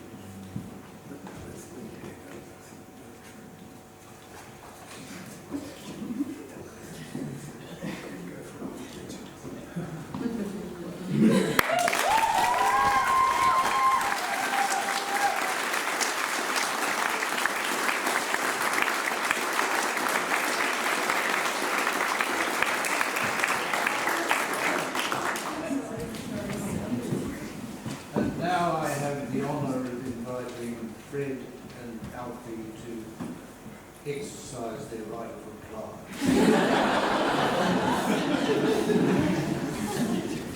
First, I'd like to open the speaking with my first and possibly most memorable experience at Outsmith, for better or worse. I think it is the water under the bridge. My second week of school, having arrived at the beginning of year 9, what I'm sure was an extraordinarily boring morning meeting, I made the mistake of taking part in a little tomfoolery with Kalim, who was seated next to me. After a few good-natured flicks, kicks and whispers and a pointed shh from the teacher behind, we stopped and thought nothing of it, until announcements were made. Half zoned out, I heard our good principal boom out, and to the two boys who were behaving like infants, please see me after the meeting, or something along those lines. I felt a bit worried, but I naively thought to myself, how bad can it be? It can't be that abnormal for 2 year 9 boys to engage in some harmless antics. And thus, sheepishly, Clem and I approached them outside, where John stood, perched like a gargoyle off the hill. No sooner had I arrived in front of him, he launched into one of the most terrifying speeches any student, let alone a completely new student, and one who at this point was quite shy and quite reserved, could hear. I've had teachers, parents, students contacting me regarding your behaviour in class. Sadness, sun, silence, and Steve Lim.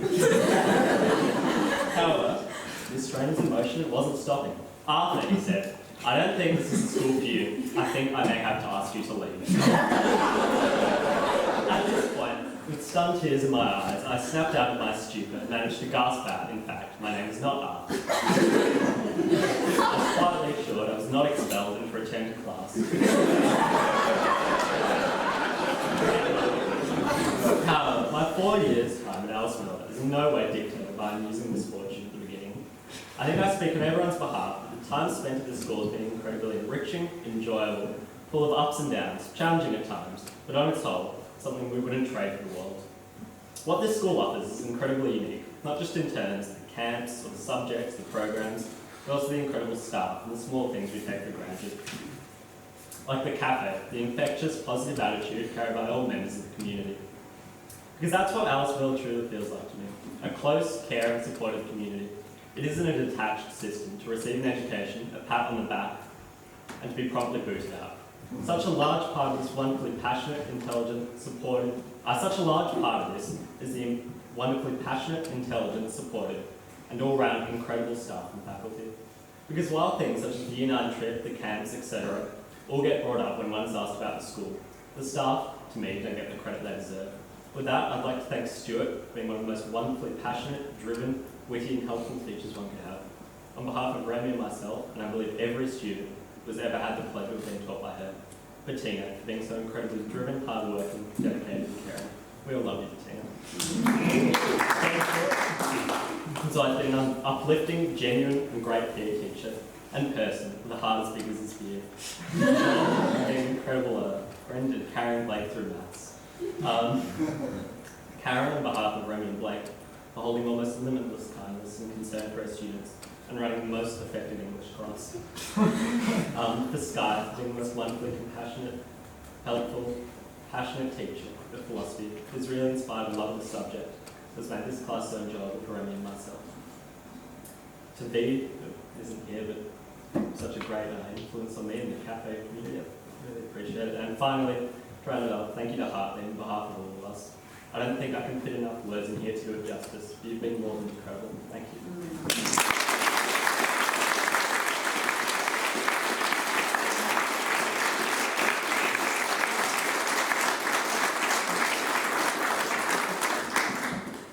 Thank you very much, Fred. Very nice. I've had to absorb every speech up to this point, and it's all coming out. If I've learned anything from school at all, it comes from some of John's very frequent and very wonderful speeches that he's so good at making. Specifically that it's always good to start with a quote of some sort and then return to it later to finish off. And the quote I've got is from Alice Miller herself. And it seems a bit tacky, but it's that children who are respected learn respect. And I feel that is terrible hay fever. It does seem that this has been thoroughly taken on and implemented at the school, for which I'm extremely grateful. There have been many words used to describe the past 2 years. Unprecedented, transitional, but I think for myself and for many, you could probably just say it was a bit shit. Several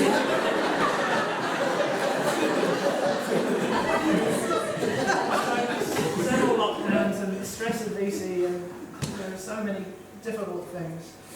And I dare not imagine how much more difficult these would have been without my wonderful classmates.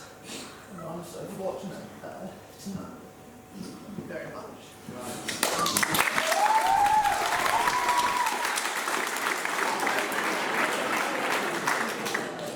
Of course, I cannot go without thanking the wonderful teachers and staff members that we are so lucky to have.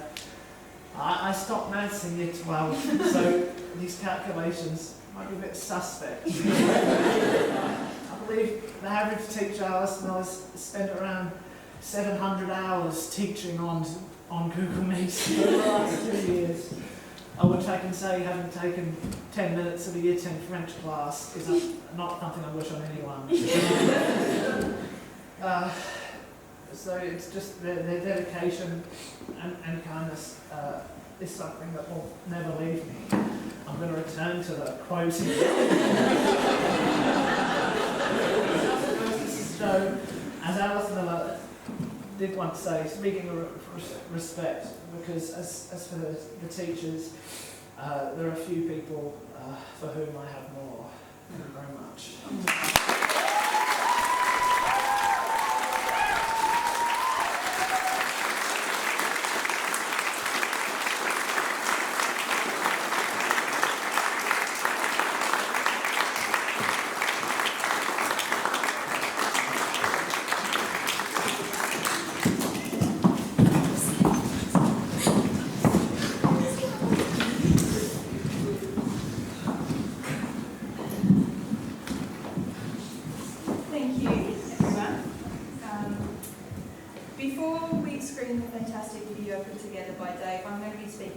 student who can't be here tonight.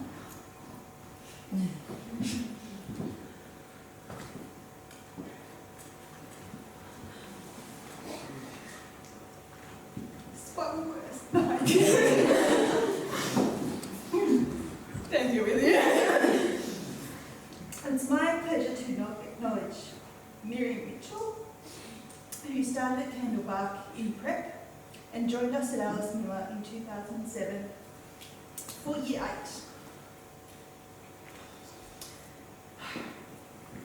I first got to know him when the two of us sat together each week in the cello section of Resonance, the wood and string orchestra. Oh, I'm glad you broke the seal on it, Alfred. Thank you. I remember a tiny, thoughtful little girl whose cello seemed almost as big as she was. At school, Mim stood out to me because she made no effort to stand out. I observed her quietly take herself away from day-to-day year 8 drama, preferring to sit and read a book. According to her closest friend Ari, Min spent the better part of her childhood swimming in dams, climbing trees and reading. By nature, Min is quiet, and by nature she's private. She does, however, have an utterly contagious giggle and an eye-crinkling smile that bursts forth when she hits common ground and makes her enthusiasm known. She's renowned for her amazing dress sense, her incredible luck in op shops, and a collection of earrings that I have observed with a huge amount of envy. She is a dedicated and meticulous student who has excelled academically. Her dedication to her studies is all the more impressive because Mim is so multifaceted in her talents. She's an accomplished cellist, she's a singer, she's a dedicated and talented martial artist, she's a football player, she's a sewer, she's a visual artist. And the fact that some of these are lesser known talents speak to her quiet modesty. Mim is endlessly patient with others and kind in a way that seeks no acknowledgement or reward. One of her best traits is the ability to put aside differences, big or small, and find a way to include anyone. She's made Alice Miller better with her gentle nature and her giving heart, and we're all so very grateful for it. Thank you, Mim. Tonight, Ari is going to be collecting Mim's certificate on her behalf, and Ari has put together a beautiful card for those of you who might like to send Mim some love. She needs a lot of it right now.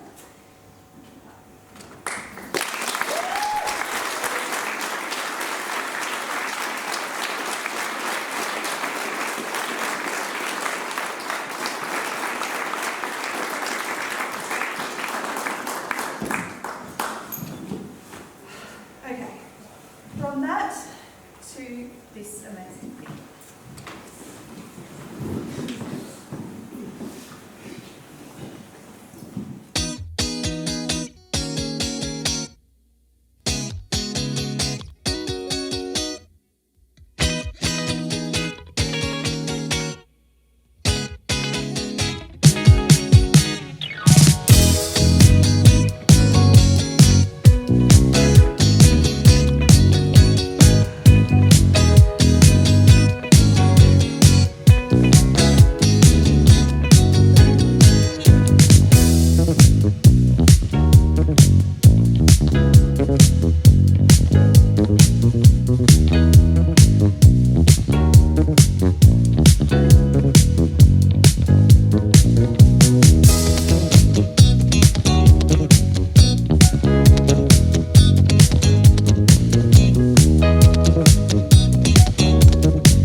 It's an absolute pleasure to be here tonight and a source of great joy and pride.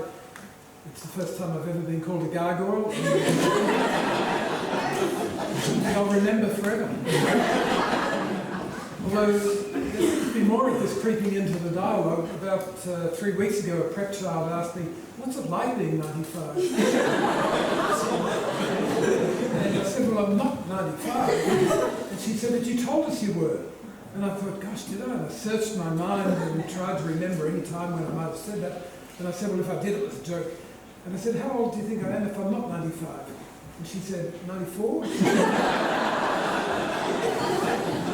I admired her ability to count backwards at the age of 5, but I was still a little hurt. I'll try to overcome these same feelings about being compared to a gargoyle. Could take a while, but it's interesting because one of the things, I'm not starting to quote apart from that one from the prep child, the one from Joss, but the thing that I wanted to talk about most was what it does take to become an adult. Because we've talked about people moving from childhood to adolescence to adulthood, but how do we define the word? And of course, I think the least important criterion is the number of birthdays you've had. The fact that people turn 18 or 21 or whatever the magical age is supposed to be doesn't mean very much, really. There are other more abstract criteria which we need to think about and perhaps be aware of if we're going to really become adults in a meaningful sense of the word.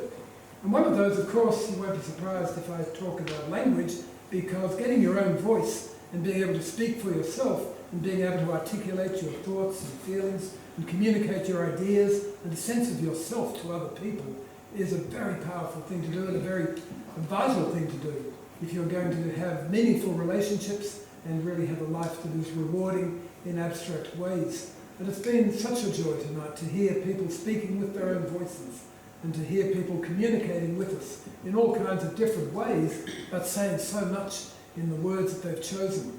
And it does compare so favourably with voices I've heard elsewhere, which can be so stereotyped, so cliched, so predictable, so humdrum, and so essentially meaningless.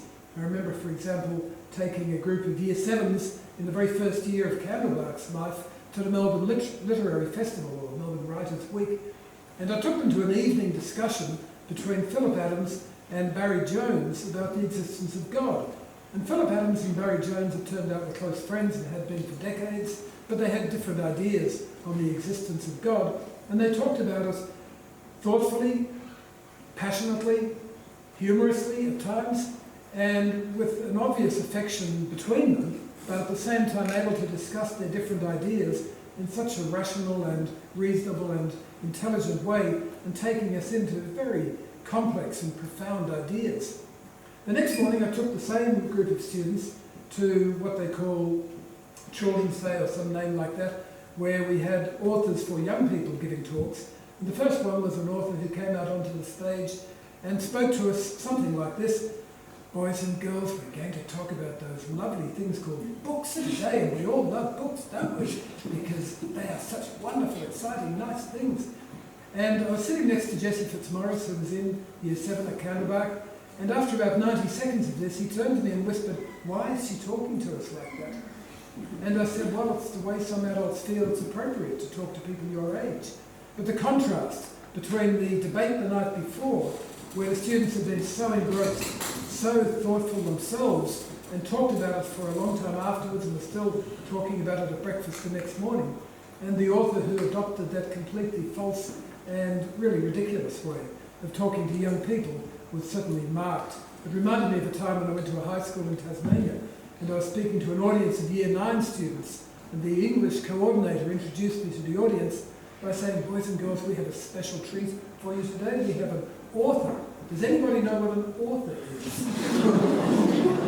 I'm sorry to say that there's no exaggeration at all in this story. But eventually a boy at the back of the room put his hand half up and solemnly said, someone who writes books, and she said, does anyone know what a book? No, I'm exaggerating.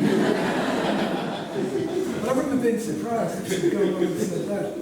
So being able to use words that have real communication power is a very important lesson, to be able to speak in your own voice so that you can communicate in those ways I talked about a few moments ago, is one of the most useful things we can do as adults, because language is the most powerful tool that human beings have.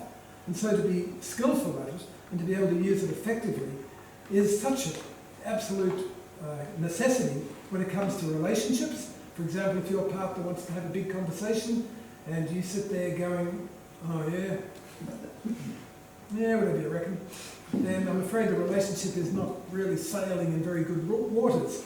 And if you go for a job interview and the employer says, why do you want to come and work here?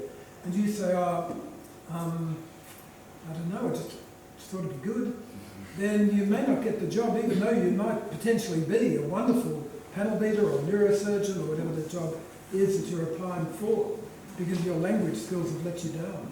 And so it is a great credit to the students tonight in this exceptional group that they can communicate with us so clearly, so vividly, so passionately, so beautifully, so gracefully. And it's been a joy to sit and listen to that. Other things that we need if we're going to become adults is to be thoughtful, to be reflective, because we are living in an age where there is much sloganising, there's much shouting, there's much heading towards extremes when it comes to views and opinions and beliefs. And as I've often quoted Andre Gide as saying, the colour of truth is always grey. The truth will usually be found somewhere between those extremes, and the space between those extremes is almost infinite. And so it can be a long search for the truth, without any happy ending or miraculous solution, but the search is often the most important part of that process. And to be thoughtful and to be reflective and to really think deeply and as profoundly as possible about the issues confronting us in this planet, in our own personal lives, in this nation, wherever we look, is something that definitely marks out adults from others. Another thing which is important for adults is to be aware that some people think best or work best with concrete language instead of abstract language. And so to use abstract language when trying to convince people who are not themselves using abstract language in their own lives and who are not comfortable thinking in abstractions is to be on a dead-end road. And people like Bjelke Peterson and Donald Trump understood that in their very skillful use of concrete language to communicate with their constituencies and to achieve great power for themselves. And so when we're in an argument or a discussion or a conference or a mediation or anything like that with people who are only comfortable using concrete imagery, concrete language, then we need to be aware of that and use the language which is most likely to be effective in putting across a particular opinion or a point of view or expressing a view that we wish to have understood and appreciated and thought about by the other party. And the other thing I wanted to mention is something that we never talk about in Australia, and that is status. And we don't talk about it because we like to think that we have a democratic, egalitarian country where everybody's equal. It's not like Britain where status delineations are so clearly, so obvious, so clearly specified and so clearly observed. Bernard Shaw said that every time an Englishman opens his mouth, another Englishman despises him. And that seems to be very true for the status hierarchy in Britain. In countries like India and Japan, the status hierarchy is again very clearly defined, very obvious, very manifest. But in Australia, it's more subtle, it's more disguised, and yet it's still there, it's very much a part of our lives. You could argue that it's a part of every interaction we have, every conversation we have, whether it's with a bus driver or a baker, whether it's with a neurosurgeon or a QC, whether it's with a partner, whether it's with our parents or children, whether it's with a friend or an acquaintance, whether it's with an enemy. Status will always be playing its part, often insidiously, but sometimes helpfully, sometimes in the background, sometimes subtly, but nevertheless it will be a significant part of the transaction. I first became dimly, unconsciously aware of this in my first year of teaching, when I was given the worst class in the school, as I came to realise there was a conspiracy, I would put it as strongly as that, between people who'd been teaching for decades and who wanted to avoid the most confronting and troubled students. And so with the new teacher coming into the school, first year out, full of enthusiasm, I was a convenient person to take all these difficult kids, half of whom had police records, I found out as the year progressed. The other half probably should have. And it was all right. There were spitballs flying, there were people yelling obscenities at each other, there was turmoil. They had the most humiliating, i.e. loss of status moment, that a teacher can experience when the teacher from next door came in and said to the class, sit down and wait until your teacher gets here. Oh, Mr. Marston, you are there. Which was the moment when I almost quit teaching, but I thought, no, I've got to get through this. I've got to work out solutions to this problem. And so I started looking at the more experienced teachers, observing it. We didn't have such luxuries as mentor teachers in those days. And I noticed that they said thank you where I said please. And so I tried that a few days later. Instead of saying sit down please, take your books out please, copy down the homework please, it was sit down thanks, take your books out now, thank you, copy down the homework, thanks very much. And you can tell, I think, by the tone of voice, the volume, the emphasis, the vocabulary, that that is a different status level. I'm thanking them in advance because I'm so confident that they'll do what I want. I'm not begging them. I'm not entreating them. Please, please will you do this if you feel like it? If you're in a good mood? If you're going to be kind to me today, would you maybe copy down the homework even? So that single little moment, that tiny change in my vocabulary, was a change in my teaching career which was so profound that I really date everything back to that lesson with that Year 9 group in that classroom on that summer afternoon. And so understanding status and making it work for you is a very powerful thing to do. And what it means is that most of the time we need to play equal status with the people we're interacting with. If we play low status, we're likely to get crushed, trampled, abused, assaulted, etc., etc. It's not good to be low status all your life, to try to please everybody, to be too acquiescent, too passive, too subservient. Equally, if we play high status all our lives, we could have a pretty unpleasant time of it. We might get respect, which is good, we might get liked even in the long run, but people might also have some contempt for us, they might find us very difficult to deal with, they might not warm towards us, and it might be uncomfortable for people who have that particular level. There are people who are high status all the time in Australia, and we often despise them for a period of time, but if they seem to be true to themselves and they are consistently high status for the whole of their careers, we often end up respecting them and even loving them. And I think that in many ways was the path that Gough Whitlam took, where he was first admired and respected, then despised and shunned and hated, and then as he grew older, we grew to realise that he was just being himself all the way through from start to finish. I think Malcolm Fraser followed a similar path. And so the idea that we have a tall poppy culture where anybody who's high status will be struck down, I don't think is right. I think we have a culture where people who act high status, who like to put on a high status veneer, are often treated poorly because they probably deserve to be. It's not a very likeable way to behave. But people who are high status when the situation calls for it can be very effective. So if you're running a company, you might go out to the pub for a drink with your workmates or people who work for you on a Friday night. But if someone's late for work on Monday morning and that's the 4th day in a row that they've been late, you need to be able to deal with it. As a teacher, I need to be high status at times. Even if I get a student's name wrong, I can still assume a high status demeanour when necessary. And as a result, I don't have to do it very often, because the more people know that you can be high status, the less you need to be actually high status. The more you can just be the same status as everybody else and enjoy their company. So if I was to meet the Queen or the Pope or the American President, I wouldn't kowtow or be subservient or put on a very low status demeanour.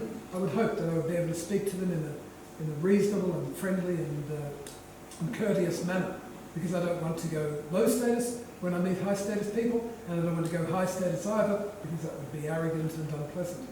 And so understanding all this, and of course it's a huge topic which we could spend a lifetime studying, is I think one of the marks of adulthood, and something which many adults struggle to grasp, and which many children are far too young to really understand. But certainly as a teacher, it's almost a prerequisite. We had a student teacher on a placement at the school a couple of years ago who was struggling with classes. Classes were behaving poorly, and the student teacher said to me, I don't know what to do, I just can't seem to manage them. They're behaving so badly, they're so rude to me. And I said, you have to be high status at times. You have to be able to put on a high status performance so that you can make it clear that when things are starting to get out of control, you can take charge and you are the boss. And he said, I don't think it's in me to do that. And I said, well, you're in the wrong job. Which was not a very kind thing to say, but I felt that it was important to confront him with the reality of what his job involved and what it required and what was essential for it. So that's enough of my list of things which it takes to become an adult. I have great faith in you guys and great hopes for you. And we don't say this every year to every group because every group is different, but you are exceptional.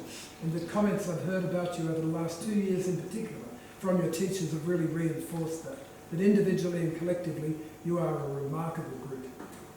I haven't started with a quote, as Alfie accused me of doing, as I said, from the prep child, but I will finish with one, and it's from Nietzsche, who Anne Browning mentioned earlier, and it's this, that out of chaos comes the dancing stars.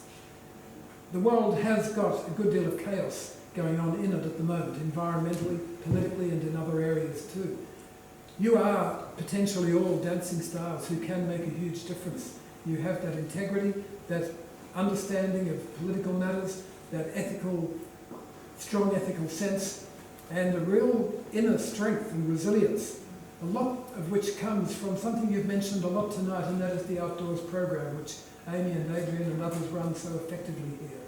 And so, with those great qualities that you have, I do have great optimism that you will make profound differences on a small or medium or large scale, wherever you go and whatever you do. And I look forward to that.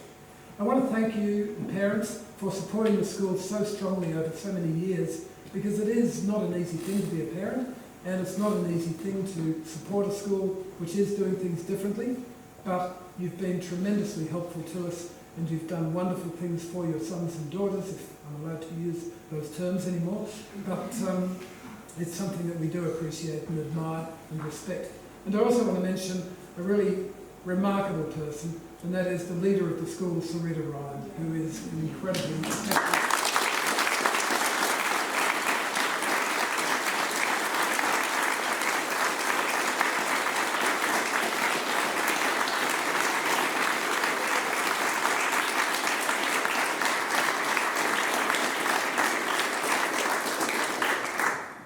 I started the school, but I could not have continued it. And if Sarita wasn't there, I don't know what would become of it, because her leadership is absolutely extraordinary. And although we talk every day, she is very much the person who determines the culture of the school and the practices of the school and the day-to-day movements within the school and the long-term plans for the school. One of those long-term plans is to continue to grow, and we will be a bigger school next year, but we don't want to get too big, and so we're still limiting the numbers as much as we can, but we will have quite another 20 or so students next year. And the other thing we've done, which we announced to the students today, is to expand the school's space. So we have purchased 40 acres right next to Alice Miller, on the left as you go in the school gates beyond the gymnasium, and we want to restore that to becoming a haven for native animals, native creatures and native plants. At the moment there's a large number of pine trees there. In fact, if you want a Christmas tree this year, I'm the person to come and talk to. And we will give a 10% discount to others. And it also has gorse, it has blackberry, and it has broom. And so there's quite a lot of work to be done, and it'll be a long-term project, but I think it's something that we can do which will be significant and which will be another learning experience for adults and students. And it could be that some of you guys feel like coming back if we have some working bees over the holidays or whatever. You might like to come back and put in a day or two, helping to bring that patch of bush, that 40 acres, back to the state that it should be in the state that it was in for thousands of years before the European arrival in Australia. So, thank you to all the people I've mentioned. Congratulations to you all, and we are excited about what you're going to do over the next years and decades. So, go for it. Thank you.